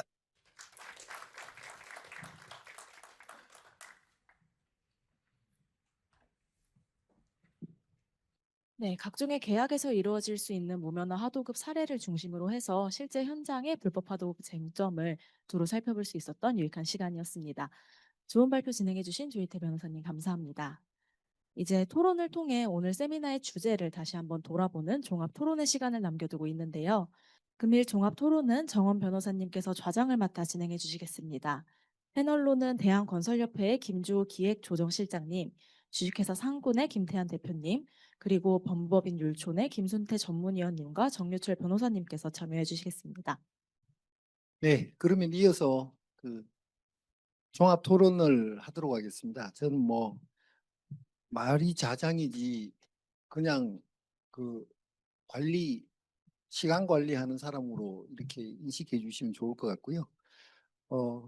오늘 이 불법 하도급의 법적 리스크와 대응 전략 관련해서 네 분의 패널을 모셨습니다. 우리 먼저 소개를 좀 올리자면 대한건설협회 기획조정실장으로 계신 김진호 실장님 모셨습니다. 그리고 법무법인 율촌의 전문위원이신 김순태 위원님 모셨습니다. 네, 그리고 상군 대표이신 김태환 대표님이십니다. 오늘 그 주제와 관련해서 각 패널 분들께서 패널 발표를 해주실 텐데요. 가급적이면 한 8분 정도를 넘지 않는 그 선에서 발표를 좀 해주셨으면 좋겠습니다. 먼저 김준호 그 기획조정실장님께서 토론을 해주시겠습니다. 네, 반갑습니다. 건설협회 김주호 실장입니다. 먼저 우리 율촌 및 그 상군 관계자님께 세미나 초청을 해주셔서 감사 말씀드리고요. 최근에 이제 그 산재 사고 원인 중에 하나로 이 불법 하도급이 지목되면서 상당히 이슈가 되고 있습니다. 그래서 국토부나 관계 당국에서 적극적으로 단속이나 점검을 할 예정입니다. 그래서 오늘 세미나가 상당히 의미가 있고 또 의미하다고 생각을 하고 있습니다. 앞에 그 변호사님께서 이 건사법상에 있는 무등록이나 이런 여러 가지 불법 하도급 쟁점을 너무나 잘 설명해 주셔갖고요. 저는 이제 전체적인 실무에서 한번 바라본 입장에서 간단히 설명을 드리겠습니다. 먼저 이제 불법 하도급은 이제 많이 설명을 드렸고요. 현장에서 이제 수급인, 즉 원도급자 입장에서 하나 더 주의할 점에 대해서 제가 정리를 했습니다. 아까 김현근 변호사님께서 설명을 드린 내용인데요. 그 수급인은 이제 하도급을 하게 되면 그 하수급인을 관리할 의무가 있습니다. 특히 그 하수급인이 불법 지하도급을 하지 않도록 하기 위한 관리 의무가 있고요. 요거에 관련해서 이제 처벌이 이제 차등 처벌하게 되어 있습니다. 수급인이 이제 그 하수급인이 불법 지하도급에 대해서 지시나 공모를 하게 되면 영업증기 또는 과징금에다가 3년에 지금 3천만 벌금을 부과하게 되어 있고요. 만약에 수급인이 그 하수급인이 불법 제하도급 하는데 한 것을 묵인한 경우에는 2천만 원의 과태료를 부과하게 되어 있고요. 마지막으로는 이제 과실이 있는 경우에는 이제 500만 원의 과태료를 부과하게 되어 있습니다. 이 과실이라는 거는 이제 두 가지 여러 가지 이제 징표로 확인하는데 그 하수급인이 현장 배치 기술자를 확인하지 않거나 아니면은 하수급인에게 그 지하도 금지를 사전에 설명하지 않게 되면 이거는 이제 과실이 있는 걸로 이제 판단이 됩니다. 그렇기 때문에 기본적으로 이제 하도 계약할 때 이 두 가지 사항에 대해서는 반드시 조치를 하셔야지 나중에 하수급인이 이제 불법 제하도급으로 이제 적발됐어도 그 수급인은 그 하도 관리 위반에서 빠져나갈 수가 있습니다. 그래서 그런 부분을 좀 주의해 주시기 바라겠고요. 그 밑에 보시면 이제 그 불법 하도급 삼진아웃제가 이제 도입됐습니다. 그래서 그 건사법으로 불법 하도급으로 5년 이내에 3회 이상 처벌받게 되면은 이 등록 말소가 시키는 겁니다. 그렇기 때문에 이 불법 하도급 이런 부분에 대해서도 관리를 잘 안 하시면 5년 이내 3번 걸리게 되면 등록 말소는 이게 좀 큰 처벌이거든요. 그렇기 때문에 정말로 주의를 할 필요가 있다고 생각을 합니다. 다음 페이지입니다. 저희가 이제 건산법상 여러 가지 통보도 신고 제도에 대해서 요약을 좀 해왔습니다. 그 이유가 뭐냐면 이런 이제 통보 제도 위반 같은 경우에도 보통은 이제 과태료를 부과하고 있는데 요새는 이 과태료만 부과받아도 상당히 이제 비난 가능성이 크더라고요. 그래서 이런 부분에서도 이제 실무자들께서는 잘 챙기는 게 필요하다고 생각을 합니다. 첫 번째로 이제 공사대장 통보인데 요거는 이제 수급인이 이제 발주자한테 하는 거고요. 그다음에 이건 반드시 이거는 전자적으로만 가능하고요. 만약에 이거 위반할 경우에는 이제 시정명이나 과태료를 이제 부과하고 있고요. 그다음에 하도 건설 대장 통보 같은 경우에는 이제 하수급인이 이제 발주자한테 전자적으로 하게 돼 있고 이것도 위반인 경우에는 이제 시정명령 또는 과태료가 나오게 되어 있습니다. 그다음에 이제 하도 계약 통보인데요. 이거는 이제 수급인이 이제 발주자한테 이제 하도 계약을 체결하면 30일 이내에 반드시 해야 되는 거고요. 그다음에 제하도급 통보는 이제 하수급인이 이제 발주자한테 서면 또는 전자적으로 해야 되고 위반 시에는 이제 과태료 정도가 나오고요. 그다음에 그 제하도급 승낙 통보도 이건 수급인이 발주자한테 서면으로 반드시 해야 되는 거고요. 그다음에 하도급 계약 제출도 수급인이 발주자한테 서면으로 해야 되는 거고요. 그다음에 집적 시공 계획서도 수급인이 발주자한테 뭐 서면 또는 전자적으로 통보해야 되고 위반 시에는 이제 과태료가 부과될 수가 있습니다. 이제 설계 변경 등 조정 통보는 이제 발주자가 이거는 이제 하수급인한테 서면으로 이제 통보하는 내용이고요. 마지막으로는 이제 기재사항 변경을 해서 건설 사업자가 이제 여러 가지 뭐 대표자나 변경인 경우에는 이제 등록관청에 서면으로 신청을 해야 됩니다. 안 하게 되면 이제 과태료가 부과되고 있습니다. 여러 가지 이제 이런 통보 제도가 있는데 과거에는 이제 뭐 이게 과태료 수준이라서 크게 이제 조금 등한시한 측면이 있는데 요즘에는 이 과태료만 부과돼도 상당히 비난 가능성이 커지고 있고 추가적으로 이런 이제 통보 제도를 통해서 여러 가지 이제 키스콘의 정보가 쌓이면 그 정보를 가지고 이제 불법 하도급 의심 업체를 추출하는 어떤 단초가 되기 때문에 이런 통보하실 때 과거보다는 이제 신경을 많이 쓰셔야 될 것 같습니다. 그래서 이 건사법상에 있는 통보 제도에 대해서도 한번 쭉 살펴보시기 바라겠습니다. 그다음 페이지에서 보시면은 저희가 이제 요거는 이제 국토부에서 이제 현장 이제 점검을 할 때 주로 보는 부분에 대해서 이제 리스트화한 내용입니다. 그래서 최소한 현장에서는 뭐 요 정도 부분에 대해서는 이제 미리 대비를 해 놓으셔야지 이제 점검이 나와도 대응할 수 있다고 판단을 하고 있습니다. 첫 번째는 이제 집적 시공 관련입니다. 우리 건사법상으로는 이제 집적 시공 의무가 있습니다. 그래서 이 집특시금 의무를 위반할 경우에는 영업정지 또는 과태료를 부과하게 돼 있는데요. 그래서 기본적으로 이제 우리 공사대장을 통보하게 되면 원도 금액하고 하도 금액을 비교하면 집특시금 비율이 나옵니다. 그래서 자동적으로 추출이 되기 때문에 그런 부분이기 때문에 집특시금 이 부분도 특히 주의하셔야 되고요. 특히 그 공공공사 같은 경우에는 발주자가 이 집적 시공 부분에 잘 챙기지만 민간 공사인 경우에는 이제 발주자가 잘 모르는 경우도 있습니다. 이럴 경우에는 집적 시공을 안 하시려 그러면 반드시 그 발주자한테 집적 시공 승낙서를 받아 놓으셔야 됩니다. 안 받아 놓으시면 민간 공사에서도 나중에 점검해서 승낙서가 없게 되면 집적 시공 위반으로 처벌을 받을 수 있습니다. 참고로 집적 시공 대상 공사는 이제 70억 미만 공사에만 해당됩니다. 그 해당 공사에 이제 공사 금액별로 비율이 있으니까 그 집적 시공 이 부분도 잘 챙기셔야 될 것 같고요. 그 다음에 공동도급 이행사항 위반인데요. 이는 뭐 공동도급 할 때 이제 주관사하고 서브사가 있는데 여기서 이제 서브사에서 뭐 전혀 이제 시공을 안 할 경우에는 이제 보통 이제 공동도급 위반으로 이제 적발을 하는데 이 건사법상으로는 이제 특별히 처벌 규정은 없고요. 요거는 이제 공공공사인 경우에는 이제 뭐 계약법에서 이제 부정당 제대 사유는 될 수 있으니까 특히 공공공사에서는 이제 주의가 필요한 그런 상황입니다. 그다음에 하도급 관련 사항은 그 방금 전에 이제 발표에서 정리를 잘 해주셨습니다. 뭐 일괄 하도급, 전문공사 하도급 제한, 재하도급 제한, 상호 진출 제한, 이제 무자격 자급 하도급 제한 이런 부분에 대해서는 현장에서 특히나 이런 부분에서는 평소에 위반하지 않도록 잘 관리를 하셔야 될 것 같고요. 이런 부분에 대해서 이제 점검이 나오면은 잘 대응을 하셔야 될 것 같습니다.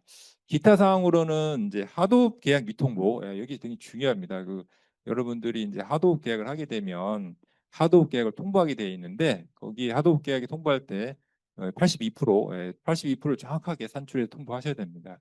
다시 산출해서 만약에 82%가 안 되는 경우에는 하도급 계약 미통보는 단순히 과태료지만 하도급 계약 허위 통보는 영업정지 등 과징금 사항입니다. 그렇기 때문에 하도급 계약 그 통보 이 부분도 점검을 하고 있고요.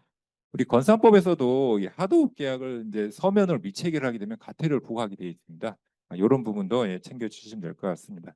그다음에 하도급 대금 지급 보증서를 미발급하거나 이제 건설기계 대여금 지급 보증서를 미제출한 경우에도 처벌하게 되어 있고요.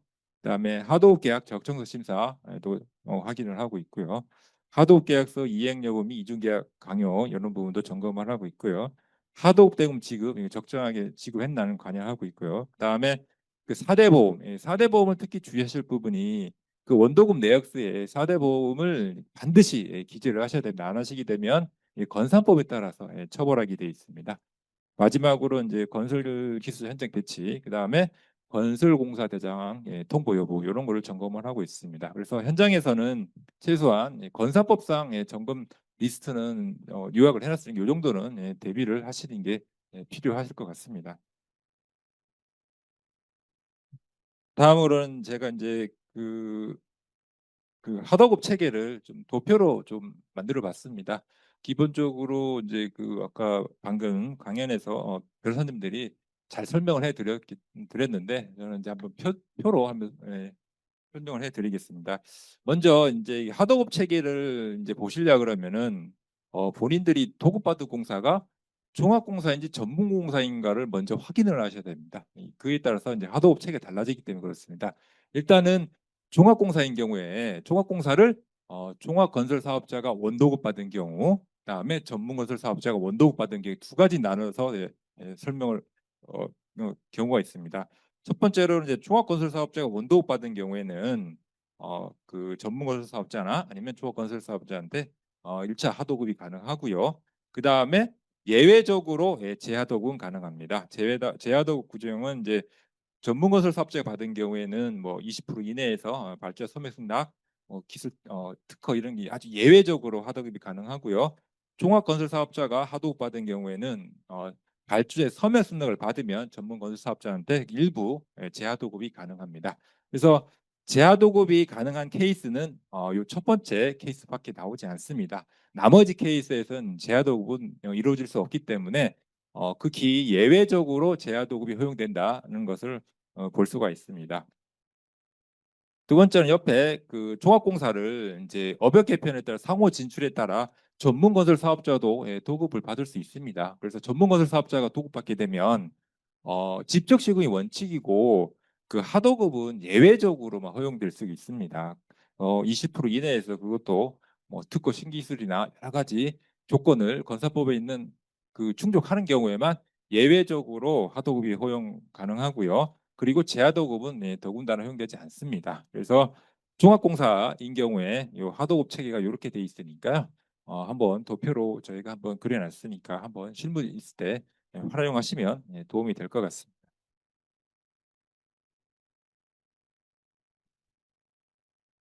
다음으로는 이제 전문공사인 경우입니다. 전문공사를 이제 발주할 경우에 원도급을 이제 전문건설 사업자가 받을 수 있고요. 그 다음에 종합건설 사업자도 받을 수가 있습니다. 상호 진출에 따라서 예외적으로 받을 수 있는데요. 그것도 현재는 4.3억 이상인 공사만 전문공사를 종합건설자 원도급 받을 수 있고요. 이렇게 그 전문공사는 기본적으로 이제 원도급을 받으면 직접 시공이 원칙입니다. 하도급은 예외적으로 허용하는 것으로 아시면 될 것 같습니다. 첫 번째로 이제 전문건설 사업자가 전문건설 원도 받게 되면 이제 발주자의 서면 승낙을 받아서 예외적으로 1차 하도급은 가능하고요. 그다음에 이 경우에는 전문공사인 경우에는 재하도급은 없습니다. 재하도급은 나올 수 없기 때문에 반드시 1차 하도까지만 허용된다고 보시면 될 것 같습니다. 두 번째로는 이제 전문공사를 이제 종합건설사업자도 원도급을 받게 되면 마찬가지로 직접 시공이 원칙이고요. 예외적으로 이제 허용할 수 있는데 그것도 뭐 20% 이내에서 특허 신기술 등이 포함된 어떤 일정한 요건을 갖춘 경우에만 하도급이 가능하니까 재하도급도 가능하니까 이런 경우에는 이제 종합건설사업자도 이제 전문공사를 원도받으면 직접 시공이 필요하다는 것을 인식을 하고 도급을 받아야 될 것 같습니다. 그래서 전반적인 이제 하도급 체계를 표로 이제 말씀드렸고요. 이 표를 항상 인식을 하고 하도급을 하게 되면 아무래도 이제 위반 사항이 더 줄어들지 않을까 그렇게 생각을 하고 있습니다. 다음으로 이제 그 불법 하도급 그 상시 단속 체계입니다. 불법 하도급 단속 체계는 기본적으로 이제 국토부에서 이제 주관을 하고 있고요. 먼저 이제 그 의심 현장을 추출합니다. 거기 이제 그게 조기 공고 시스템에서 키스콘에서 선정을 하고 아니면 지방청이나 이런 데서 보시면 이제 신고가 들어옵니다. 이두 가지 케이스에 따라서 이제 선정을 하고 그러면 이제 그것을 이제 공공발주자나 아니면 민간공사인 경우에는 인허가권자에 통보를 합니다. 그리고 그런 다음에 이제 실제로 점검을 하고 그 다음에 처분을 하고 이제 후속 조치를 하는 이런 단계로 이루어지고 있습니다. 그래서 이 불법 하도급을 이제 대응을 하기 위해서는 그 우리 첫 번째로는 그 불법 하도급 의심업체 추출 기준을 조금 점검할 필요가 있다고 생각을 합니다. 불법 하도급은 이제 기본적으로 불법 하도급을 그냥 현장에 가서 단속하기는 쉽지는 않습니다. 현장에서 이제 이루어진 내용을 이제 사전에 여러 가지 이제 웬만한 정보가 있어야지 가서 단속을 하는데 그 불법 하도급 의심업체를 추출하는 방법은 뭐 특별한 건 없습니다. 우리 그 건설산업정보망 즉 키스콘에 여러 가지 통보된 건설공사 정보를 이제 매월 교차 분석을 해서 불법 하도급 의심업체를 추출하고 있습니다. 대상공사 같은 경우에는 이제 공정률이 보통 50에서 80% 이상인 이제 공사를 대상으로 하고 있고요. 여기에서 활용되는 이제 공사 정보는 이제 건설공사 대장, 하도건설공사 대장, 뭐 여러 가지 건설 보증 정보, 그다음에 건설 근로자 공제 전자 카드 정보, 그다음에 하도급 지킴이 어떤 대금 지급 정보 이런 정보들이 키스콘에 다 이렇게 통보되게 돼 있습니다. 그럼 통보되면 그 교차 분석에서 이제 의심스러운 현장을 이제 추출하고 있습니다. 그래서 기본적으로 이제 그 불법 하도급 의심업체 이제 추출 대상이 되지 않으려면 이런 이제 정보를 통보할 때 정확하게 통보를 하셔야 됩니다. 뭐 허위로 하시거나 아니면 통보를 하지 않게 되게 되면은 이 교차 분석할 때 이런 게 이제 뜨게 돼 있습니다. 그렇기 때문에 과거와 달리 이제 공사대장 특히 통보하실 때 주의가 필요하고요. 이제 선정 기준은 이제 뭐 여러 가지 있겠지만 대표적인 것만 이제 말씀드리면 우리 그 노무 지급률이 하위 5% 미만인 공사 이런 경우에는 기본적으로 보시면 노무 지급률이 낮다 그러면은 이게 정상적인 하도급 계약보다는 이제 납품 계약이나 뭐 이런 걸 자재 계약이나 이런 걸 돌려서 계약을 했다고 의심할 여지가 있기 때문에 그 아마 이런 기준에 따라서 선정을 하는 것 같고요. 그 다음에 퇴직 공제 부분 납부율이 또 50% 미만인 공사 현장, 그 다음에 전자카드 사용률이 뭐 70% 미만인 뭐 공사 이런 경우에도 이제 저기 단속 선정 기준으로 하고 있습니다.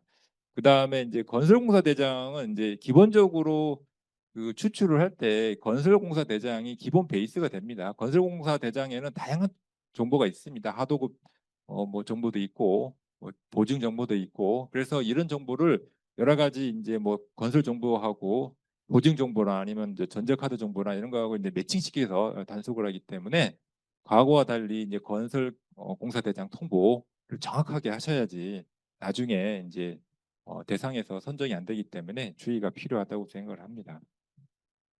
마지막으로는 이제 국토부 적발 경향을 보시면 이제 무자격자 하도급 위반이 이제 가장 많고요. 그다음에 이제 제하도급 위반, 그다음에 일괄 하도급 위반 이렇게 순으로 돼 있는데 특히 이제 무자격자 하도급 위반이 이제 선정을 많이 단속한 이유는 그나마 이제 구속 요건도 되게 간결하고요. 그다음에 적발하기도 다른 거에 비해서 상당히 조금 수월해 보이는 측면도 있고요.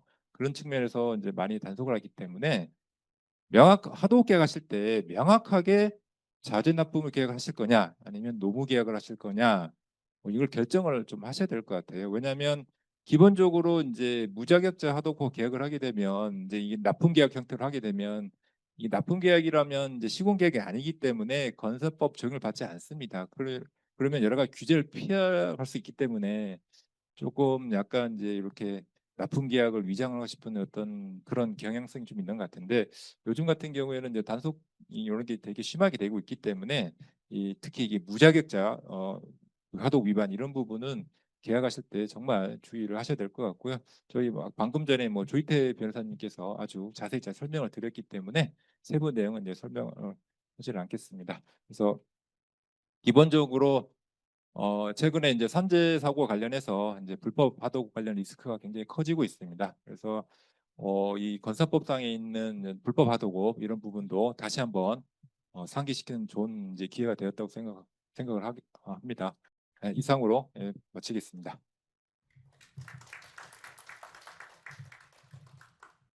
김주호 실장님께서 말씀하신 내용이 너무 중요한 내용이라서 제가 조금 시간을 많이 쓰셨지만 전혀 커트를 안 했습니다. 그래서 실무상 우리가 놓칠 수 있는 부분 그리고 실무상 챙겨야 될 부분에 대해서 자세하게 말씀을 주셨고요. 한 가지 제가 그 말씀하신 것 중에 한 가지 실무적인 내용을 하나 소개를 시켜드리면 실제 저희 현장에서 하도급 대금 지급 보증서를 미발급하는 경우들이 꽤 많습니다. 근데 이런 부분이 이제 아까 말씀하셨다시피 영업 정지 또는 과징금 사안인데요. 서울시가 최근까지는 요 1회 위반에 대해서는 경고하고 처분을 안 내렸는데요. 바뀌었습니다. 최근에 바뀌었습니다. 그래서 1회 위반의 경우에도 영업정지 과징금을 바로 간다라고 신무가 바뀌었다라는 건데요. 그 취지는 뭐냐면 앞으로 이런 불법 하도급에 대한 부분들이 지금 우리가 과거에 생각했던 것보다는 더 강하게 처벌이나 제재가 가해질 것이다. 이렇게 여러분들이 예상하시면 될 것 같습니다. 다음으로는 김순태 위원님께서 토론해 주시겠습니다. 네, 안녕하세요. 저 법무부 요청 김수태 전문위원입니다. 저는 앞선 발표들의 연장선에서 추가로 생각해 볼 쟁점에 대해서 한번 논의를 해보겠습니다. 지금 이제 무자격 하도급법 위반이 다른 일괄 하도급이나 재하도급 위반 등과 함께 발생되는 사례가 많은 것으로 보여집니다. 그래서 앞선 조희태 변호사님이 발표를 해준 부분이기도 한데요. 저는 조금 더 이 부분을 조금 말씀을 또 드리면 우선은 무등록 도급에 대해서는 우선 처벌 규정이 없습니다. 처벌 규정이 없는데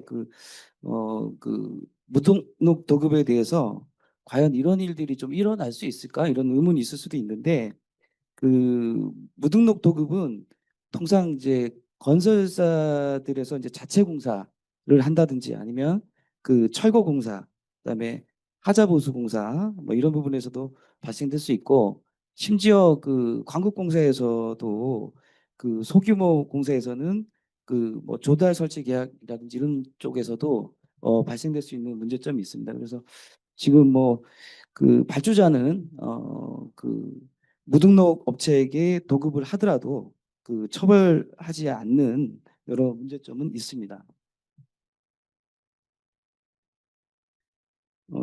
그다음에 이제 건산법 29조의 1항에 따른 일괄 하도급 금지의 상대방이 지금 다른 건설 사업자로 되어 있는데 이 부분도 이제 김영균 변호사님이 발표를 해주시긴 했는데 제가 이거를 부연해서 좀 말씀을 드리면 최근에 저한테 질의가 왔습니다. 어떤 질의냐면 어떤 건설사에서 무등록 업체에게 일괄 하도급을 했습니다. 일괄 하도급을 하고 난 다음에 그 하도급 업체가 공사를 이제 다 준공까지 하고 난 이후에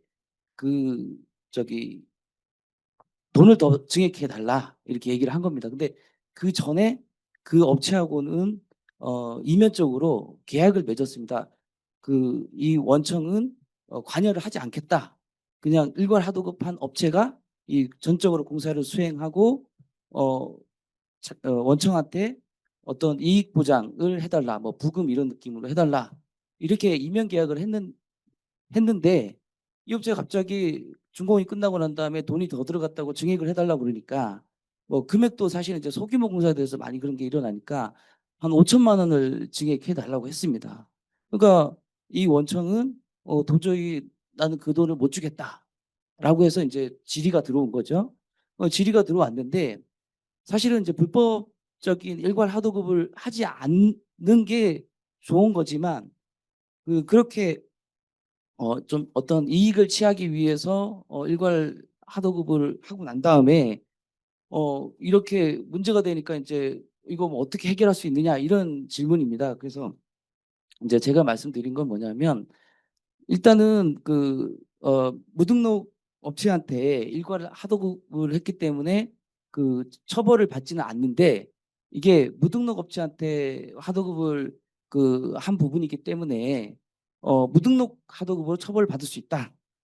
처벌을 받을 수 있고 무등록 하도급 업체도 마찬가지로 이제 처벌을 받을 수 있기 때문에 이 부분에 대해서 그 업체가 나중에 문제 제기를 할 수 있느냐 이런 부분이 있거든요. 그래서 그 내부자가 사실은 나중에 이걸 문제 제기해가지고 발주자한테 신고를 한다 그러면 이게 가치 처벌받을 수 있어서 그러면 그 과징금 액수라든지 이런 부분들을 비교 형량해서 어떻게 정책적으로 그 대표님이 판단하실 문제다. 그래서 원만하게 그냥 무마하고 넘어간다든지 이런 쪽의 문제라서 좀 대표님도 좀 그 부분을 많이 고민을 했었습니다. 그래서 이런 쪽에 이제 문제가 계속 일어나고 있어서 이런 부분들을 어떻게 해결해야 되는지 그런 부분이고요. 반면에 이제 우리 제하도급 금지의 상대방은 다른 사람으로 되어 있습니다. 다른 사람으로 되어 있어서 그 음, 무등록 업체한테 제하도급을 하더라도 처벌받게 됩니다. 그래서 이런 부분들이 좀 법령의 규정에서 좀 문제가 되고 있습니다. 그다음에 이제 건산법 29조 1항과 유사하게 정보통신공사법 31조에서도 일괄하도급이나 제하도급 금지의 상대방은 다른 공사업자로 규정되어 있어서 무등록 업체에게 일괄 하도급이나 제하도급 하더라도 처벌받지 않는 그런 부분도 있습니다. 그래서 이 전기공사법 같은 경우에는 우리 정보통신공사법과 동일하게 이제 이렇게 규정되어 있다가 21년도 4월경에 다른 공사업자에서 다른 자로 개정 시행을 했습니다. 그래서 소방시설공사법은 제정시부터 제3자로 규정되어 있었고요. 그래서 이 무등록 업체에 대한 일괄 하도급 또는 제하도급 금지 위반 시 정보통신공사법에 따른 형사처벌은 받지 않으나 전기공사법이라든지 소방시설공사법에 따른 형사처벌은 받을 수 있고 그다음에 정보통신공사법에서는 중소업체의 경영 부담 완화를 위해서 죄송합니다. 예, 경영 부담 완화를 위해서 시정명령 또는 지시 위반 시 등록 취소나 영업 정지를 하도록 개정을 했습니다. 전기공사법의 소방시설공사법에서는 위반 시 곧바로 등록 취소나 영업 정지 처분을 받을 수 있습니다. 건설 현장에서 또 문제되고 있는 것이 어떤 지금 많이 고착화되어 있는 부분인데 노무비 대리지급 불법 관행이 있습니다. 어떤 거냐 하면 인력 소개소나 식장 등이 이제 건설사를 대신해서 매일 일용 노무자들에게 일정 수수료를 공제한 일당을 지급하고 월 단위로 노무비 수령 위임장들을 건설사한테 제출해서 대리지급 노무비를 받는 방식으로 운영하고 있는데 이런 부분들이 이제 근로기준법 제43조 임금 전액 직접 지급 위반으로 건설산업기본법 제7조 제3항 제2호 위반이기도 합니다. 그래서 여기서 이제 인력 소개소는 적법하게 사실은 이제 소개 수수료라든지 이런 부분들을 공제한 일당을 지급하는데 그 불법 시공 참여자로서 이제 인력을 알선하는 십장은 인센티브로 이제 30에서 50% 정도 수수료를 공제하면서 뭐 이런 수수료를 공제한 이런 부분들이 다시 또 리베이 뭐 실행 소장이나 이런 쪽에 이제 리베이트로 또 상납되는 부분도 있고요. 그래서 어떤 모작, 실행 소장, 뭐 부금 이자 등 어떤 불법 하도급 문제의 원인이 되기도 합니다. 그래서 이제 이러한 불법 시공 참여자인 십장의 문제를 해결하기 위해서 최근에 이제 인력 중개 플랫폼사인 웍스메이트가 그 건설사 계좌를 통해서 매일 노무자 계좌로 일당을 지급하고 무료로 그 행정 업무 서비스를 해주는 방식으로 어떤 컴플라이언스 대책을 만들었기도 한데, 그래서 이제 이번에 소개해 드리는 거고요. 그래서 이게 이제 건설 현장에서 그 이 불법 하도급 문제가 많이 그 고착화되고 있는 상황이기도 하고, 그게 원가 문제로 인해서든 어떤 다양한 문제로 인해서 고착화되고 있는데, 이러한 불법 하도급 문제를 해결하기 위해서는 그 다양한 그 금융 그 뭐 어떤 기법이라든지 이런 것들이 적용돼서 좀 개선이 필요하다고 보고 있습니다. 네, 이상입니다. 네, 감사합니다.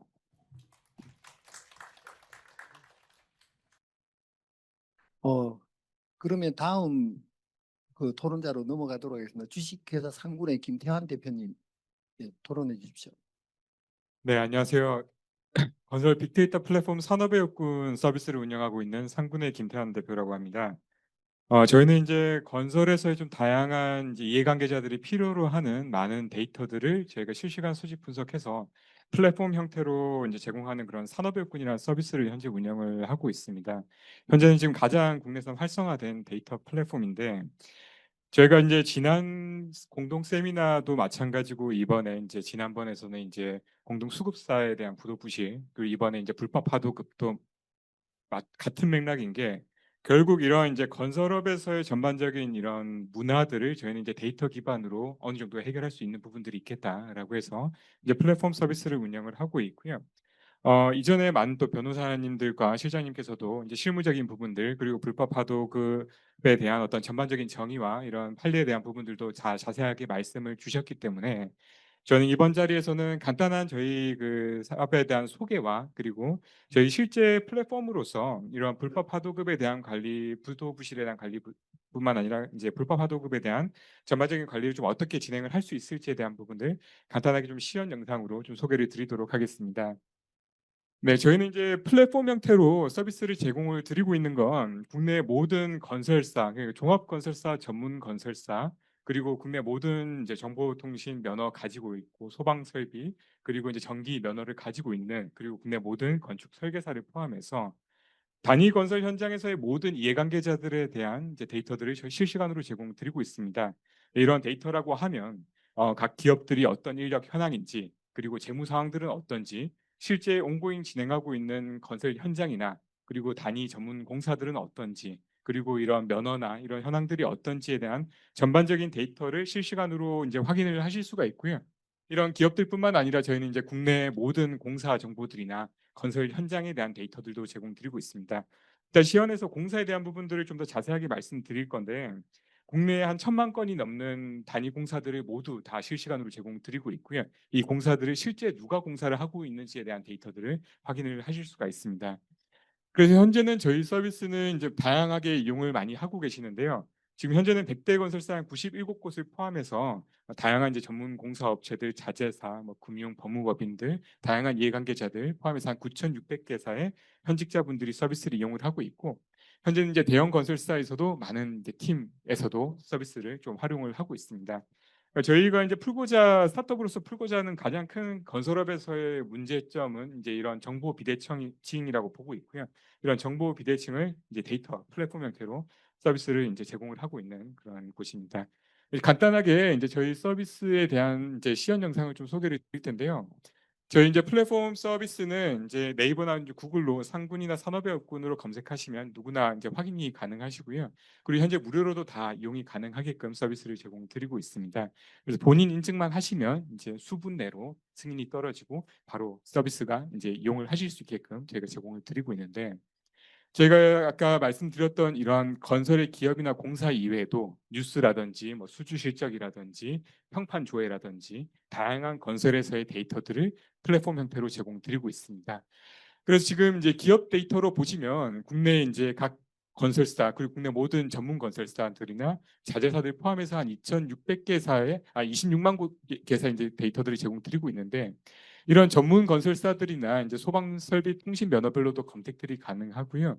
각 기업들 건설사들이 지금 현재 어떤 평판들을 지금 가지고 있는지에 대한 저희 서비스를 쓰시는 분들이 남기시는 리뷰 데이터들도 확인이 가능하고, 그리고 이제 이 부분을 활용을 많이 하시는데, 그러니까 각 건설사들이 지금 현재 어떤 공사를 하고 있는지가 모든 공사에 대한 실적들 확인들이 다 가능합니다. 그래서 여기에서 공사 지수를 통해서 이 기업이 어느 정도 워크로드를 가지고 있고 이러한 단위 공사가 지금 현재 어떤 형태로 진행이 되고 있는지에 대한 데이터들 기반으로 확인이 가능하고요.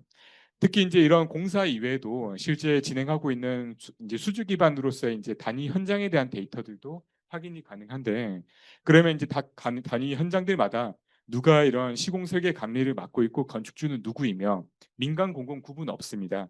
그리고 각 건설 현장들에 누가 단위 공사 전문 공사들을 진행을 하고 있는지에 대한 데이터들도 실시간으로 모니터링이 가능해서 이런 대형사들뿐만 아니라 저희는 이제 소규모의 전문 공사 업체들, 종합 건설사들 업체들까지 모두 같은 뎁스로 좀 서비스를 좀 제공을 드리고 있다 보니까, 이 기업에 대한 가치 판단을 할 때 기업이 제공하는 데이터만 의존을 할 게 아니라 실제 이런 플랫폼을 통해서 이런 건설사가 이런 공사를 진행을 하고 있고 여기에 협력사들로 등록되어 진행하고 있는 공사에 대한 부분들이 또 어떻게 진행이 되고 있다더라. 그리고 각 건설 현장들이 현재 어떤 스테이터스로 지금 진행이 되고 있는지, 국내에 한 60만 곳 이상, 50평 미만부터 10,000평 이상까지 모든 건설 인허가를 받은 곳이면 데이터들이 다 확인을 하실 수가 있고요.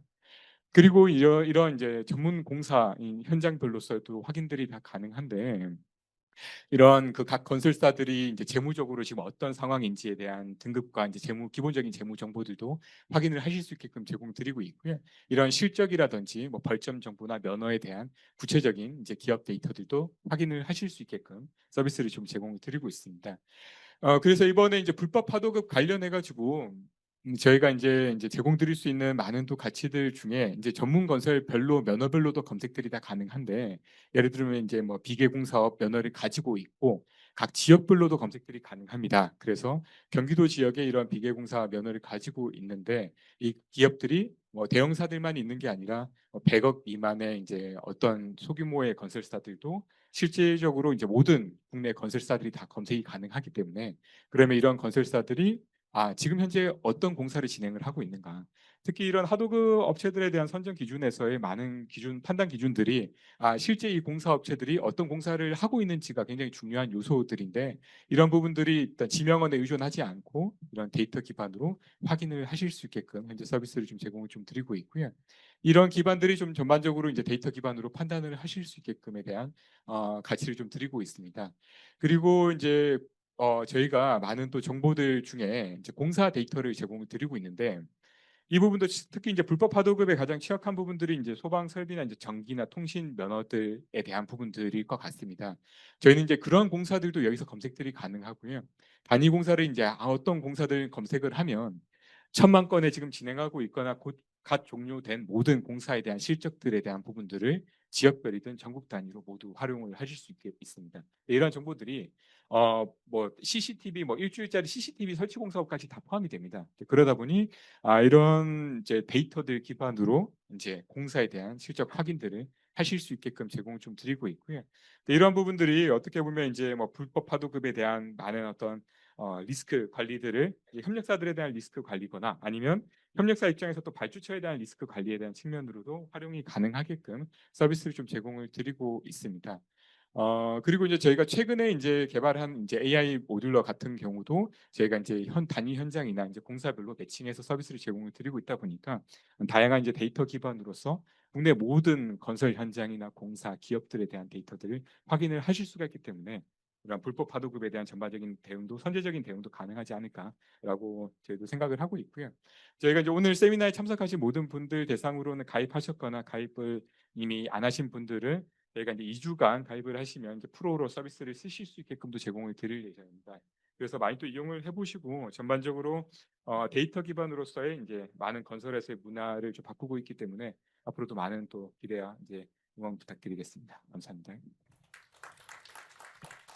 네, 감사합니다. 그 대표님, 제가 그 말씀하시는 도중에 그런 생각이 좀 들었는데요. 이 정보들은 다 공개 정보고 정보 침해나 뭐 그런 뭐 위반의 가능성은 없는 거죠? 네, 전혀 없고 저희는 다 공공 데이터 기반으로 제공을 드리고 있고 데이터들이 굉장히 많이 산재되어 있습니다. 어느 지자체의 어떤 협회나 기관 가면 볼 수 있는 정보들이 있고 공개되어 있는 정보들임에도 불구하고 다 매핑이나 이런 매칭 작업들이 다 안 되어 있다 보니까 다 뿔뿔이 흩어져 있는데 저희 이제 그런 부분들을 저희가 이제 많은 기술을 통해 가지고 그냥 클릭 몇 번으로 필요한 인사이트를 얻으실 수 있게끔 제공을 드리고 있습니다. 알겠습니다. 감사합니다. 자, 그럼 마지막으로 우리 정유철 변호사님께서 토론해 주시겠습니다. 네, 장시간 고생 많으셨습니다. 이제 마지막 순서인 것 같습니다. 예, 먼저 오늘 이렇게 자리에 바쁘신 중간에도 자리에 주셔서 감사드리고요. 아주 유익한 내용으로 저도 굉장히 많이 도움을 받는 것 같습니다. 간단하게 말씀드릴게요. 저는 두 가지만 결론적으로 말씀드리고 오늘 세미나 말씀 마무리하고 싶은데 기소 건수는 121건, 불기소는 28건. 보시면 알지만 중대재해 난다고 무조건 처벌받는 것도 아니고 잘 준비하면 노동청에서 검찰 단계로 한 50% 정도밖에 가지 않고요. 검찰 단계에서도 불기소가 한 30% 됩니다. 그리고 사고 발생 후의 기소까지는 10개월에서 12개월 이상 소요되는데 작게는 3개월에서 많게는 36개월까지 편차가 큽니다. 특히 혐의를 부인하는 사건이나 쟁점이 복잡한 사건의 경우에는 수사기간이 상당히 길어지고 있고요. 1심 기준으로는 지금 한 71건 정도 선고가 됐는데 무죄도 상당히 있어요. 한 6건 정도 있고 실형도 지금 정리된 바와 같이 7건입니다. 여기서 저희가 이제 중요한 포인트로 제가 말씀드리고 싶은 건 뭐냐면 판결의 경향을 면밀히 분석해 보니까 이제 앞으로 이 얘기 많이 들으실 거예요. 특히 산업안전 분야에서 바로 형벌의 양극화예요. 무슨 말씀이냐면 다수의 피해를 야기하거나 개선 없이 반복되는 중대재해는 매우 엄정하게 처벌합니다. 반대로 실질적인 안전보건관리, 지금 저희가 하는 불법 하도급도 그런 일환이죠. 그런 실질적인 컴플라이언스 관리를 한다 그러면 굉장히 심지어 벌금, 무죄까지 선고되는 그런 형벌의 양극화 현상이 이제 보다 심화될 것입니다. 결국은 불법 하도급은 이렇게 위험의 외주화로 안전보건 관리 체계를 붕괴하는 핵심 원인으로 주목을 받고 있는데요. 특히 주목할 만한 두 가지 유형이 뭐 오늘 너무 많이 반복되는 것 같은데 하나는 바로 무등록업자에 대한 하청. 뭐 얘기할 거 없죠. 뭐. 또 하나는 뭡니까? 너무도 많아요. 이것도 많아요. 바로 원청이 아예 있잖아요. 협력업체한테요. 그냥 들어서 넘깁니다. 예. 바로 일괄 하도급이라는 거예요. 일괄 하도급. 예. 그래서 저는 이제 이런 전문성 및 역량의 부족, 안전관리 주체, 감독 기능의 약화 등으로 사고의 위험성이 분명 증가하는 게 너무나 분명하고 오늘 계속 반복되고 있는 형사적인 그리고 행정적인 그리고 민사적인 어떻게 보면 전사적인 리스크를 좀 야기하고 있는데 이로써 저희는 더 이상 단순한 계약관리 차원이 아니라 치밀한 전략적인 방안을 수립해야 될 것이다. 이런 말씀을 한 번 더 드리고 그럼 결국 뭐냐? 뭐 제 개인적 내피셜로는 두 가지일 것 같아요. 원론적인 얘기지만 하나는 자금에 지금 이제 건설안전 특별법도 지금 뭐 거의 제정이 과시화되고 있는데 결국 원청의 책임이 더욱더 강화되고 있어요. 그렇다면 결국은 거기에 따른 적격 수급인 선정에 대한 문제. 그렇죠? 그게 제일 중요할 것입니다. 원천 차단해야죠. 그다음에 더 중요한 것은 두 번째로 결국 컴플라이언스 시스템. 즉 기업이 스스로 불법 하도급 리스크를 정말 중요한 관점에서 인식하고 안전보고 및 계약관리 시스템적으로 통합해서 정교하게 설계하면 좋은 성과가 있을 것 같습니다. 예, 이상 마치겠습니다. 네, 감사합니다. 제가 끝으로 마무리하는 말씀 좀 드리고 끝마치도록 하겠습니다. 실제로 지금 안전 품질과 관련해 가지고는 세 가지가 같이 세트로 문제가 되고 있는데요. 중대재해, 부실시공, 불법 하도급입니다. 이 부분과 관련해서는 지금 현재 정부의 입장은 분명한 것 같습니다. 처벌과 제재를 엄청나게 강화하겠다. 앞으로 관련 법령들의 개정을 통해서 여러 가지 강화하는 내용들이 현실화될 것으로 보입니다.